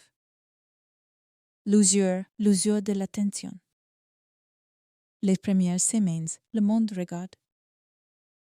Les médias s'intéressent, les affiches se multiplient. Puis l'histoire devient une histoire parmi d'autres. Le monde se lasse parce qu'il ne supporte pas les histoires sans fin. Il préfère celles qui se concluent, et cette lassitude-là.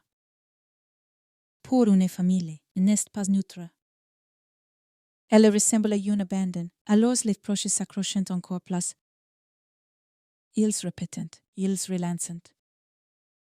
Ils refusent, ils deviennent les gardiens d'une flamme que le monde voudrait voir s'éteindre. Non pas par mécanique, mais par fatigue. Oh, une flamme fatiguée est dangereuse, elle donne moins de lumière, mais elle brûle encore. Elle brûle dans la gorge, dans les yeux, dans le sommeil. À ce stade, l'histoire de Brianna commence à se structurer autour de deux univers parallèles. Le premier univers est celui de l'accident, du hasard.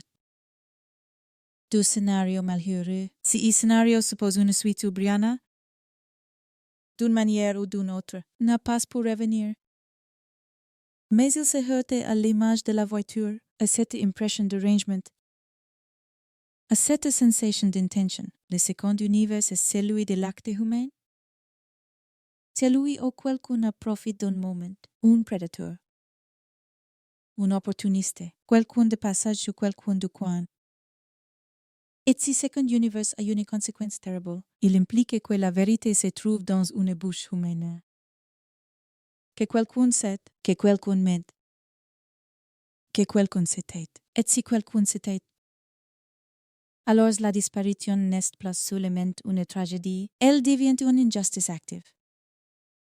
C'est là que les proches commencent à guetter autre chose que des traces physiques. Ils guettent des comportements, des incohérences dans les récits, des gains qui semblent trop intrusés.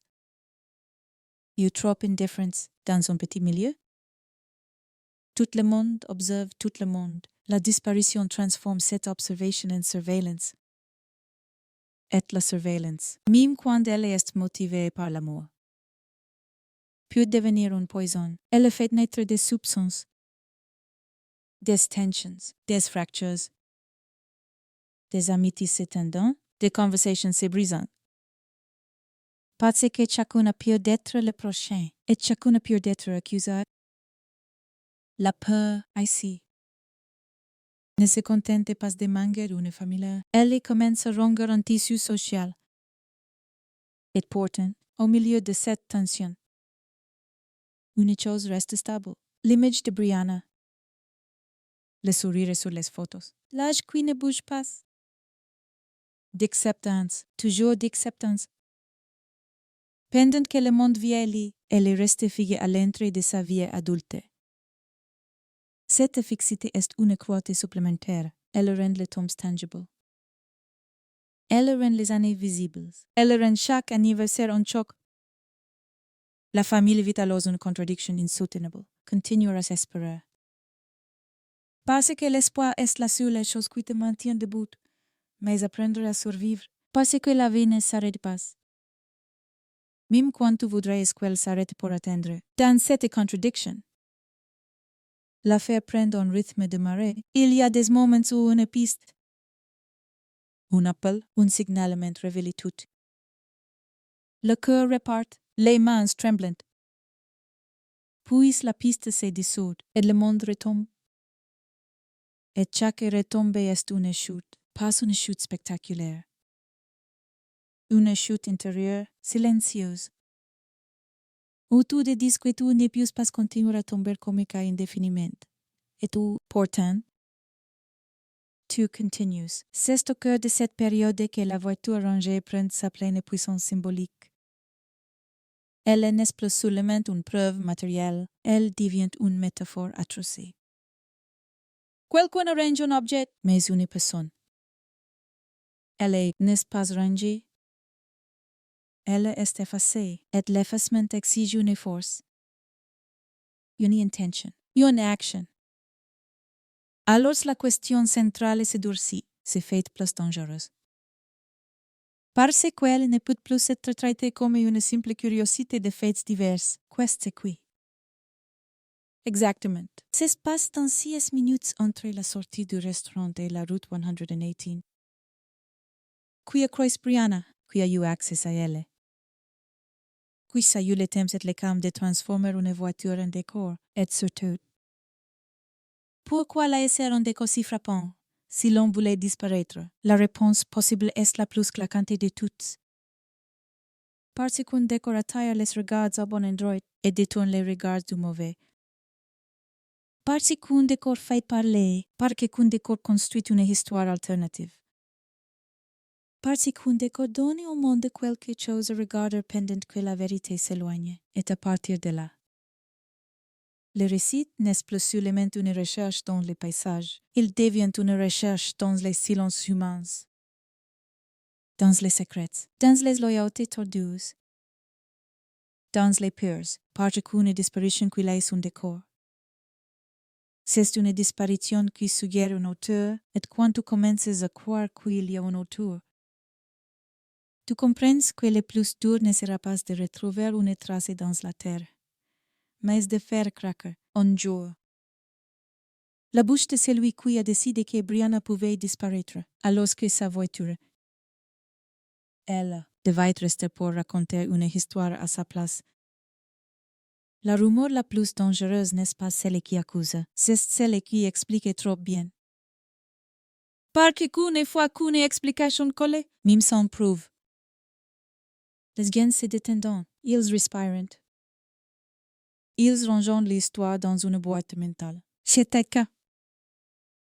Et quand une communauté range une disparition dans une boîte, elle cesse de regarder autour d'elle comme si la vérité pouvait encore se trouver au coin de la route. Pour Brianna, le risque est exactement là. Que la voiture contre le bâtiment devienne une image satisfaisante, un mystère célèbre.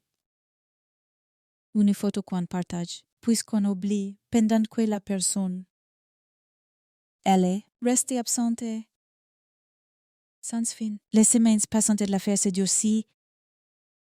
Les recherches s'espacent, non parce que les proches abandonnent, mais parce que l'énergie d'une communauté n'est pas infinie, un élan collectif. C'est comme une vague, énorme au début, puis elle s'étire. Elle perd en hauteur. Elle continue d'avancer, mais avec moins de force, les bénévoles retournent à leurs jobs. Les jeunes recommencent à vivre parce que vivre est une obligation. Et cette reprise de la normalité est une douleur supplémentaire pour la famille, parce qu'elle ressemblait à une trahison du monde. Comment pouvez-vous reprendre alors qu'elle n'est pas là, la famille? Elle n'a pas de reprise. Elle n'a que des jours qui se succèdent avec la même question collée à la gorge. Alors elle fait ce que font les familles dans cette situation. Elle devient son propre système de survie. Elle crée un rythme de veille. Elle apprend à parler aux autorités sans perdre la voix. Elle apprend à répéter sans s'écrouler. Elle apprend à vivre dans un état où l'espoir et la fatigue ne s'annulent pas, mais cohabitant comme deux bêtes enfermées dans la même cage. Et plus le temps passe, plus une obsession s'impose. Si elle n'est pas seulement Brianna qui a disparu, c'est une partie de la nuit qui a été effacée. Les enquêteurs continuent de travailler, mais le travail ressemble de plus en plus à une lutte contre la matière du réel. Tout ce qui aurait pu être une preuve claire se mélange à la vie, les pneus qui passent. La pluie, le gel, la bouée, les gens qui s'approchent. Les curieux, un lieu de campagne ne se protège pas facilement comme une scène de crime urbain. La nature n'a aucune pitié pour les indices, elle les avale. Et place en s'éloigne du moment, place la vérité ressemble à une empreinte sur un sol moelleux. Elle était peut être nette, une seconde, puis elle a disparu. C'est alors que l'affaire commence à se déplacer de la scène vers le contexte. On ne peut pas tirer un récit complet d'un décor. Alors on tente de tirer un récit d'une vie. On s'intéresse davantage à ce que Brianna traversait. SES relations, SES choix, SES tensions, SES transitions. On cherche des motifs dans le social, parce que le physique ne répond pas. Mais cette démarche a un effet pervers. Elle ouvre la porte au jugement. D'acceptance, une vie est toujours en mouvement. Elle est faite de contradictions, de rebellions, de decisions rapides, d'emotions intenses. CE movement, qui est normal à l'adolescence. Deviant suspect aux yeux des gens qui cherchent une explication. Et certains raccourcis s'installent. Presque automatiquement. Si elle n'est pas rentrée. C'est qu'elle ne voulait pas rentrer. Si elle n'a pas appelé. C'est qu'elle ne voulait pas être trouvée. Et ces phrases sont faciles à dire quand si n'est pas facile. La famille, elle est. Sent la violence de ces raccourcis comme une gifle. Parce qu'ils déplacent la responsabilité vers Brianna. Au lieu de regarder le monde comme un endroit capable d'être dangereux, et ce déplacement n'est pas anodin.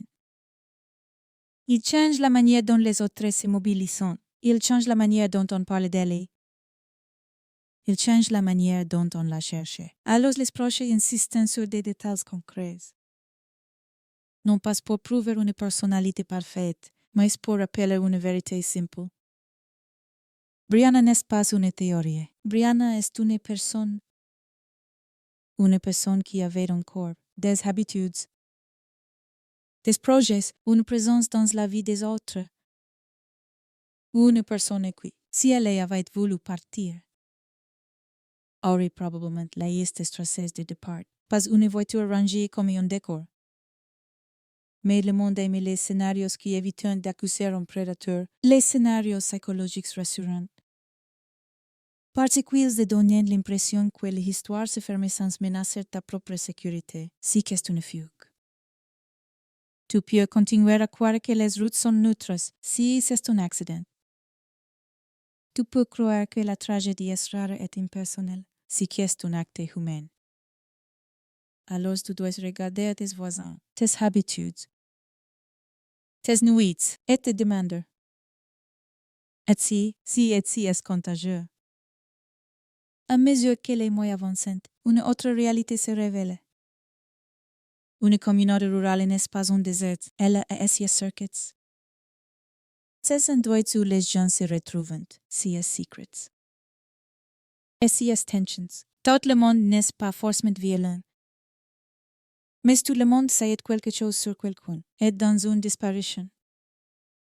Cette connaissance diffuse devient soit une ressource, soit un meurtre. Parce que les gens ne parlent pas toujours, ils ne parlent pas par loyauté. Ils ne parlent pas par peur, ils ne parlent pas parce qu'ils ne veulent pas se tromper. Ils ne parlent pas parce qu'ils ne veulent pas être entraînés. Et parfois, ils ne parlent pas parce qu'ils ont quelque chose à cacher. Les enquêteurs se retrouvent alors devant une matière difficile. La psychologie des silences. Et la psychologie des silences est un territoire où l'on marche à l'aveugle. Dans ce territoire, la voiture reste l'aimant. On y revient sans cesser, parce que c'est tout ce qu'on a. Et plus on arrive, plus certaines questions se durcissent. Si Brianna a conduit elle-même jusque-là, pourquoi reculer la voiture contre le bâtiment? Pour se cacher, pour faire demi-tour. Pour se garer à l'écart, si n'est pas impossible. Mais c'est étrange, et si quelqu'un d'autre a conduit. Alors cela signifie que Brianna a cessé d'être au volant avant cet instant. Et si Brianna a cessé d'être au volant, alors la disparition est plus proche d'une rencontre forcée que d'un accident.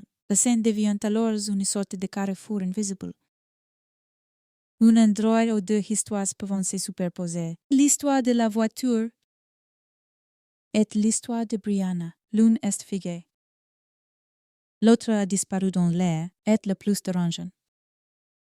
C'est ce que l'histoire figée semblait avoir été arrangée, comme si elle voulait dominer l'autre. Dans les disparitions, il y a souvent une lutte entre ce qui est visible et ce qui est vrai. Le visible attire l'attention, le vrai, parfois, est haïleuse. Les familles apprennent à vivre avec cette idée et elles les rongent, parce qu'elle signifie que même la meilleure enquête peut être trompée par un décor. Et si un décor peut tromper, cela veut dire que l'auteur, s'il existe, a compris quelque chose de profond sur les humains.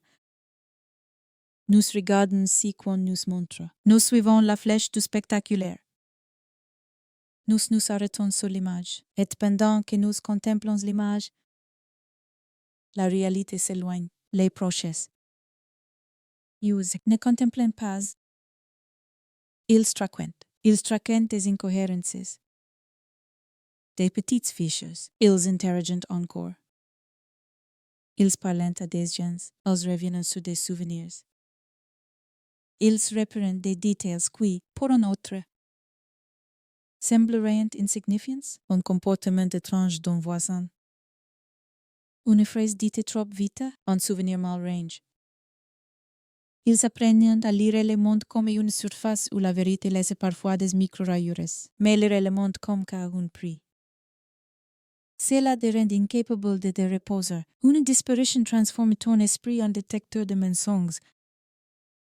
Même quand il n'y a pas de mensonges, même quand la personne en face est simplement maladroite.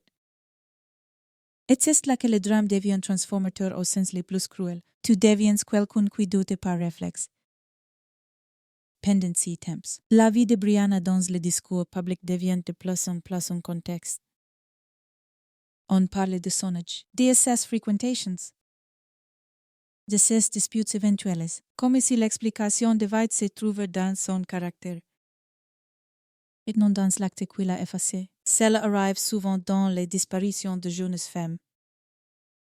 On scrute leur vie comme si elles devaient contenir la raison de leur absence, et cette manière de scruter reste une seconde disparition. Elles prennent la personne et la transforment en puzzle moral, la famille. Alors, se bat aussi pour la dignité. Pas comme un slogan, mais comme un besoin vital. Parce que quand ton enfant disparaît, tu perds déjà un contrôle absolu. Si, en plus, le monde commence à raconter ton enfant de manière injuste, tu perds sa mémoire. Tu perds l'image. Tu perds la dernière chose que tu peux protéger. Alors ils corrigent, ils rectifient. Ils réaffirment, Brianna est une personne. Pas une morale. Ils veulent qu'on se souvienne de son humanité. Parce que l'humanité est ce qui rend sa disparition intolérable et ce qui doit maintenir la recherche vivante, dans les coulisses. L'enquête explore des pistes plus lourdes, plus sombres. Celles qui impliquent des milieux où la violence n'est pas rare, c'est une étape presque inévitable. Quand une disparition n'a pas de scénario simple, on regarde vers les endroits où les scénarios mauvais existent déjà. Mais cette démarche est aussi un piège, parce qu'elle peut faire oublier la possibilité la plus effrayante de toutes. Un acte isolé, opportuniste, commis par quelqu'un qui ne ressemble pas à un criminel dans l'imaginaire collectif, quelqu'un de banal. Quelqu'un qui sait parler, quelqu'un qui peut offrir de l'aide. Les crimes les plus terrifiants sont souvent ceux qui se déguisent en normalité. Et quand cette idée s'installe, chaque interaction passe et devient suspectaire. Un homme qui s'arrête pour demander son chemin. Une voiture qui roule lentement, une silhouette aperçue. La mémoire se réécrit comme un terrain mine. Les gens se demandent: est-ce que j'ai croisé Brianna? Est-ce que j'ai croisé celui qui l'a prise? Est-ce que j'ai raté un signe? La communauté. Petit à petit, s'y met porte un fardeau collectif. La possibilité que la vérité a été vue, mais non reconnue. Cette possibilité est insupportable, et pourtant elle est commune dans les disparitions. Parce qu'une disparition, sur le moment, ne se présente pas toujours comme une disparition. Elle peut se présenter comme une dispute. comme un couple qui parle trop fort, comme une jeune femme contrariée qui monte dans une voiture. Des scènes banales, des scènes qui n'activent pas l'alarme. Le mal, quand il vous réussir, choisit souvent des scènes qui ressemblent à la vie à mesure que l'affaire avance. Les proches connaissent aussi ces mouvements de marée de l'attention. Il y a des périodes où l'histoire revient dans les médias. Ou une nouvelle piste, une commémoration. Un reportage remet la photo de la voiture sous les yeux du public. Et cette réapparition est double tranchante. Elle ramène des regards, des appels, des informations potentielles, mais elle ramène aussi les curieux, les fausses pistes. Les récits fabriques. Elle remet la douleur dans la lumière. Et la lumière brûlée pour la famille. Chaque retour médiatique ressemble à une réouverture de plaie. On te demande de raconter encore.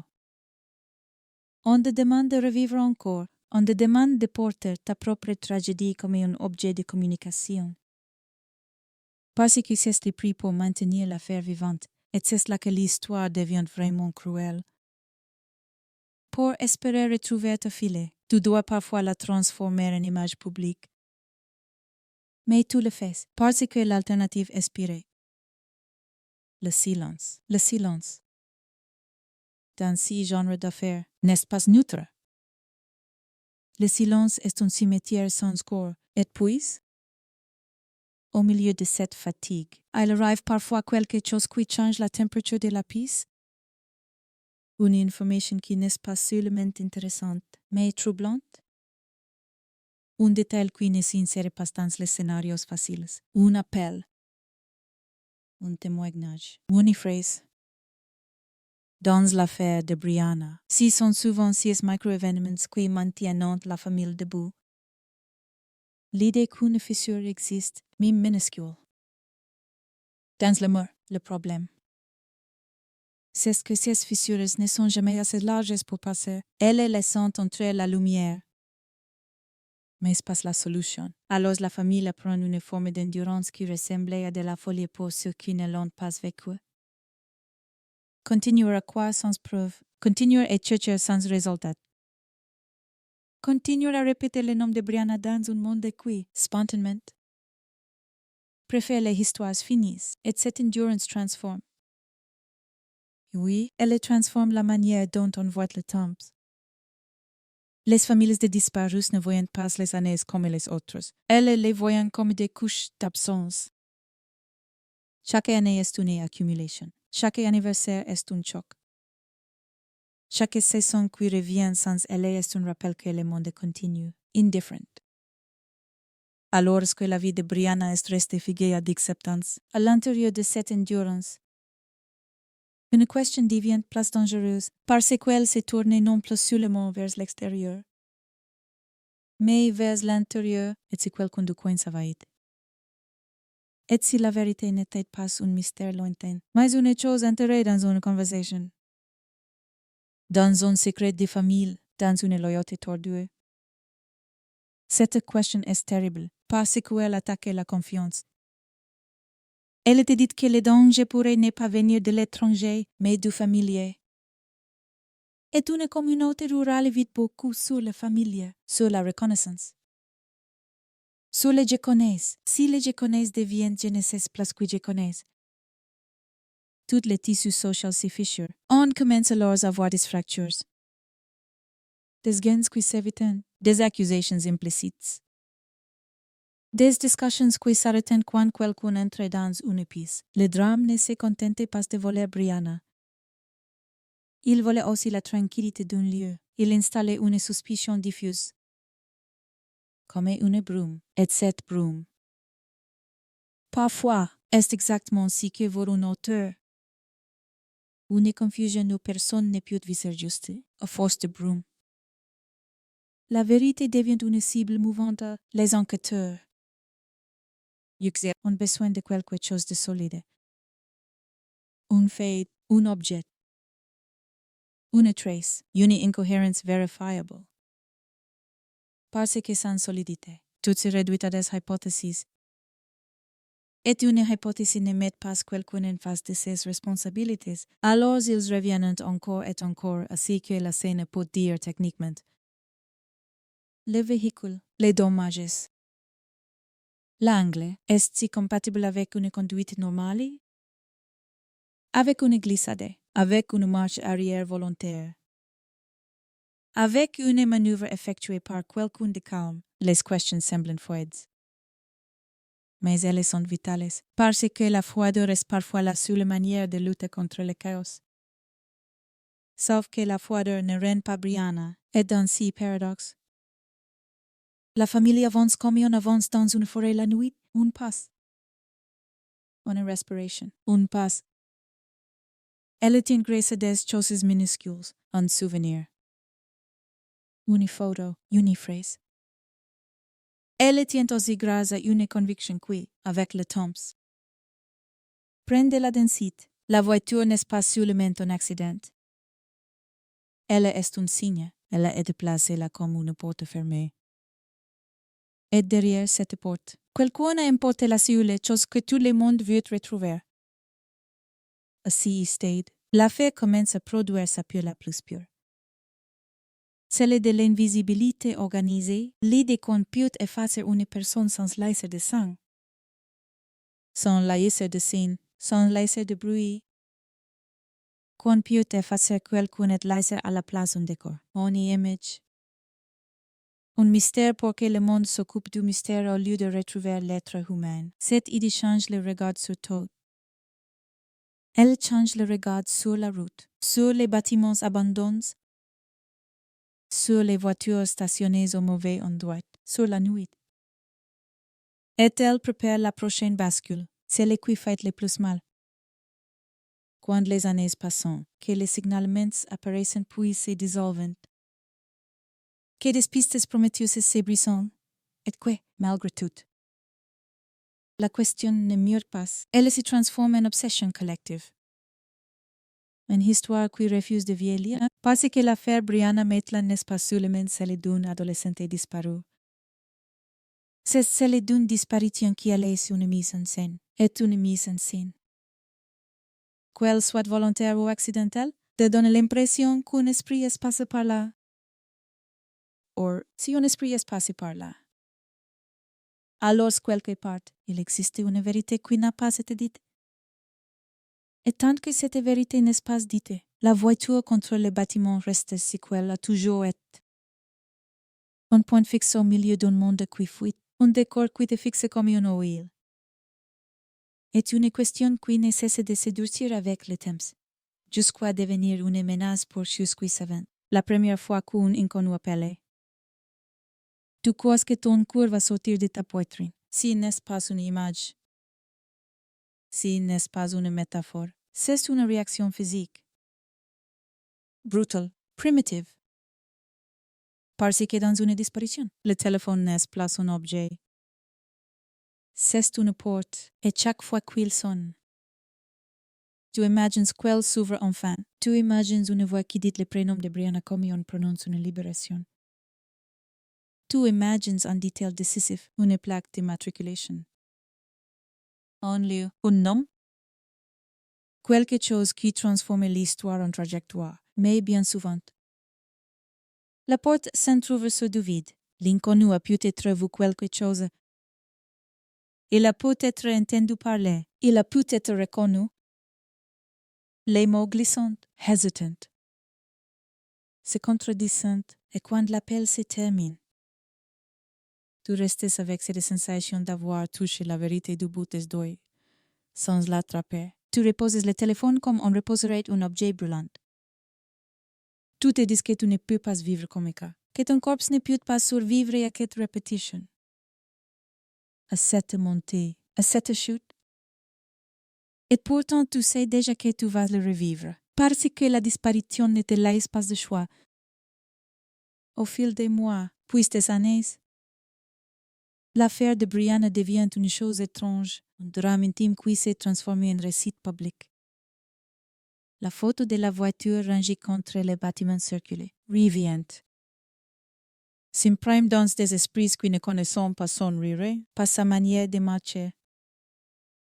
par ses petites habitudes pour le monde. La voiture devient l'icône pour la famille. La voiture est une insulte permanente. Elle est là. L'ordre matériel, prouvant que quelque chose a eu lieu, mais incapable de dire quoi.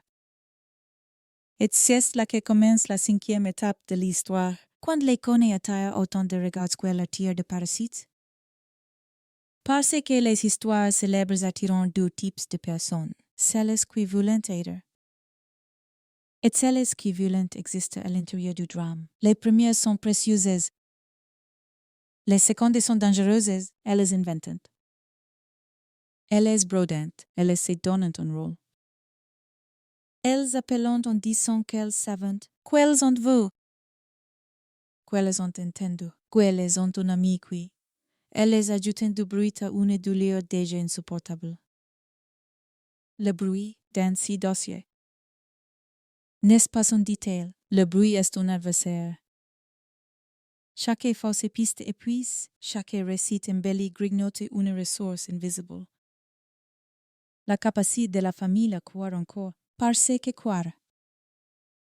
Au fil du temps, n'est pas naturel. Croire devient un effort qu'il faut protéger comme on protège une flamme dans le vent. Et quand trop de gains soufflantes sous pour se mousser, la flamme menace de s'éteindre. Non pas par manque d'amour, mais par manque d'oxygène. Dans la maison des proches, le quotidien se transforme. On apprend à parler de Brianna au présent, puis on se surprend à utiliser le passé. Et le simple glissement d'un verbe donne l'impression de la trahir. On apprend à ranger les affaires. Mais chaque arrangement ressemble à un abandon. On apprend à avancer. Mais chaque pas ressemble à un éloignement. Le monde extérieur dit parfois il faut continuer à vivre, comme si vivre était un bouton qu'on actionne. Comme si la vie ne se transformait pas dès l'instant où quelqu'un disparaît. Une version amputée d'elle-même, les places cruelles. Et c'est ce que la disparition impose une double discipline. D'un côté, continuer à chercher. De l'autre, apprendre à survivre assez longtemps pour continuer à chercher. Les enquêteurs, avancent avec si qu'ils ont dit. Et si qu'ils ont est fragmentaire, une scène ambiguë. Une chronologie trouée, une zone rurale où les témoins sont rares. Ils recoupent, ils vérifient. Ils reviennent sur des détails, ils tentent de faire parler le décor. Mais le décor n'est pas une confession, et plus le temps passe. Plus le décor se rigidifie, il cesse d'être une scène. Il devient une image figée dans le passé, si qui évolue. C'est le monde autour, des gains déménageant, des habitudes changeant, des souvenirs s'effacent, des silences s'excimentent. C'est là que les disparitions deviennent si terrifiantes. Elles ne restent pas seulement non résolues, elles deviennent de plus en plus difficiles à résoudre.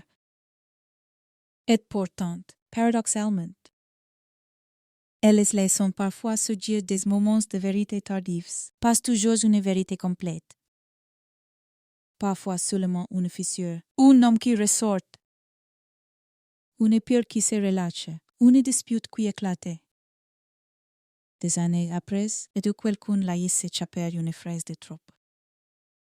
Les proches guettent si as fissures comme on guette la météo, parce qu'ils savent une chose que beaucoup ignorent. Les secrets ne restent pas toujours étanches, ils fouillent. Ils souhaitent, ils abîment ceux qui les portent. Mais pour que la fuite devienne utile, il faut qu'elle soit captée. Il faut qu'elle tombe sur des oreilles qui savent écouter. Et c'est là que l'attention du public devient à la fois une aide et un danger. Une affaire connuquerie des témoins tardifs, des gens revoyant la photo de Brianna. Et leur mémoire se révèle. Ils se souviennent d'une voiture vue au mauvais endroit, d'un moteur entendu, d'une sensation de malaise cette nuit-là. Ils n'étaient pas sûrs, ils n'avaient pas parlé.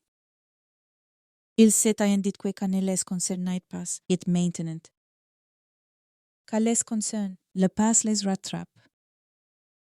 Si les témoignages tardifs ont une saveur particulière, ils portent le poids de la culpabilité. Je n'ai pas appelé, je n'étais pas certaine. Je pensais que, et chaque fois, la famille doit avaler sa colère. Parce que la colère ne ramène pas Brianna, et parce que la moindre information, même tardif, peut encore compter.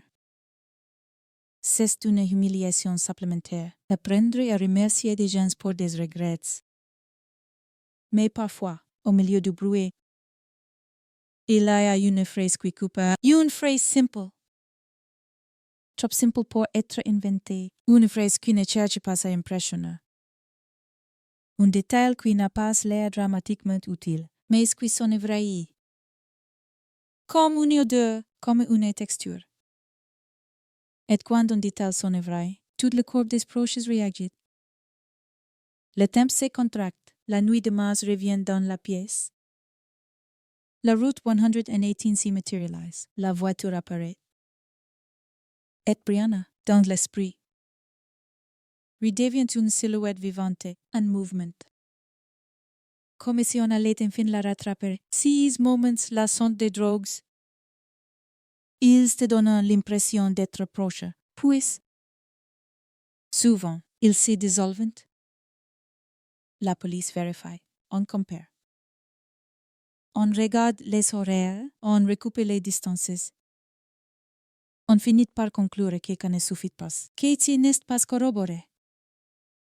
Que c'est impossible à prouver, et la famille retombe dans cette chute intérieure. Cette chute sans fin au long se dit, combien de fois peut-on espérer avant de se briser? La réponse est la plus triste de toutes, autant de fois qu'il le faut. Parce que l'absence ne laisse pas de pause dans la communauté. Le fait change aussi de rôle, elle devient une histoire qu'on raconte aux jeunes. Parfois comme un avertissement, parfois comme une peur.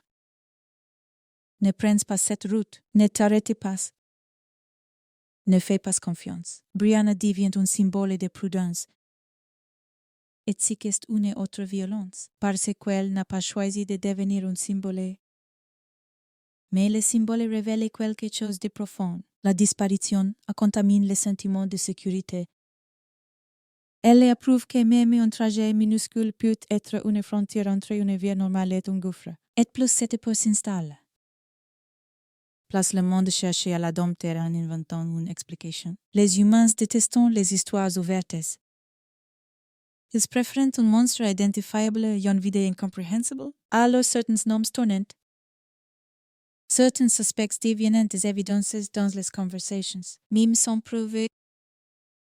C'est dangereux, parce que cela remplace l'enquête par un récit.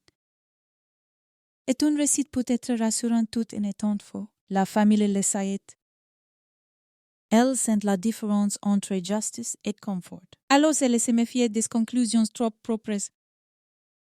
Elle se méfie des théories qui s'imbriquent parfaitement dans l'image de la voiture. Elle se méfie aussi des scénarios qui font de Brianna une fugueuse par défaut. Car la fugue est parfois un écran. Elle permet au monde d'éviter l'idée d'un acte violent. Et elle permet parfois à un auteur de respirer tranquillement dans ses dossiers. L'inconfort est une forme de vigilance, et la vigilance devient une manière de ne pas se lâcher. Mais vivre dans la vigilance est puissant, et à mesure que les années passent, une autre épreuve apparaît, l'usure intérieure. La famille commence à comprendre qu'elle ne lutte plus seulement contre un mystère, elle lutte contre le temps qui efface les détails. Contre le monde qui s'habitue, contre elle-même. Contre la fatigue qui murmure parfois. Et si on ne saura jamais? Cette phrase est une trahison automatique du cerveau, une tentative de se protéger. Et pourtant, même quand elle apparaît, elle ne s'installe pas complètement. Parce qu'on dit qu'elle continue de résister. La scène, cette voiture rangée contre le bâtiment. See geste apparent, cette impression d'intention. L'intention est la chose la plus difficile à oublier parce qu'elle suggère une pensée. Et une pensée suggérée inhumaine, et inhumaine. Quelque part peut encore parler. C'est là que les proches commencent à espérer quelque chose de paradoxal, non pas seulement une découverte matérielle, mais un effondrement psychologique. Ils espèrent qu'un jour, qualcun craquera, qu'un complice se facera, qu'une relation se brisera, qu'une personne portera trop longtemps son secret et finira par le lâcher comme on lâche une pierre trop lourde. Ils espèrent la faiblesse humaine, et il y a quelque chose de terrible à devoir compter là-dessus. Parce que cela signifie que la vérité dépend peut-être d'une dispute, d'un alcool de trop, d'un moment de colère. Cela signifie que la justice n'est pas seulement une affaire de science ou de procédure. Elle est peut-être une affaire de fragilité dans ces années-là. L'affaire vite par vagues, parfois. Une nouvelle information relance tout, les médias reviennent. La photo de la voiture circule à nouveau. On reparle de Brianna. On interroge encore les mêmes personnes. On réécoute les mêmes phrases. On retourne sur les mêmes routes. Et pour la famille, chaque vague est une double experience, une chance et une souffrance. Parce que la chance a un prix, celui de revivre. Revivre la dernière journée, les derniers gestes. L'absence, la découverte de la voiture. L'incompréhension, revivre les mêmes questions.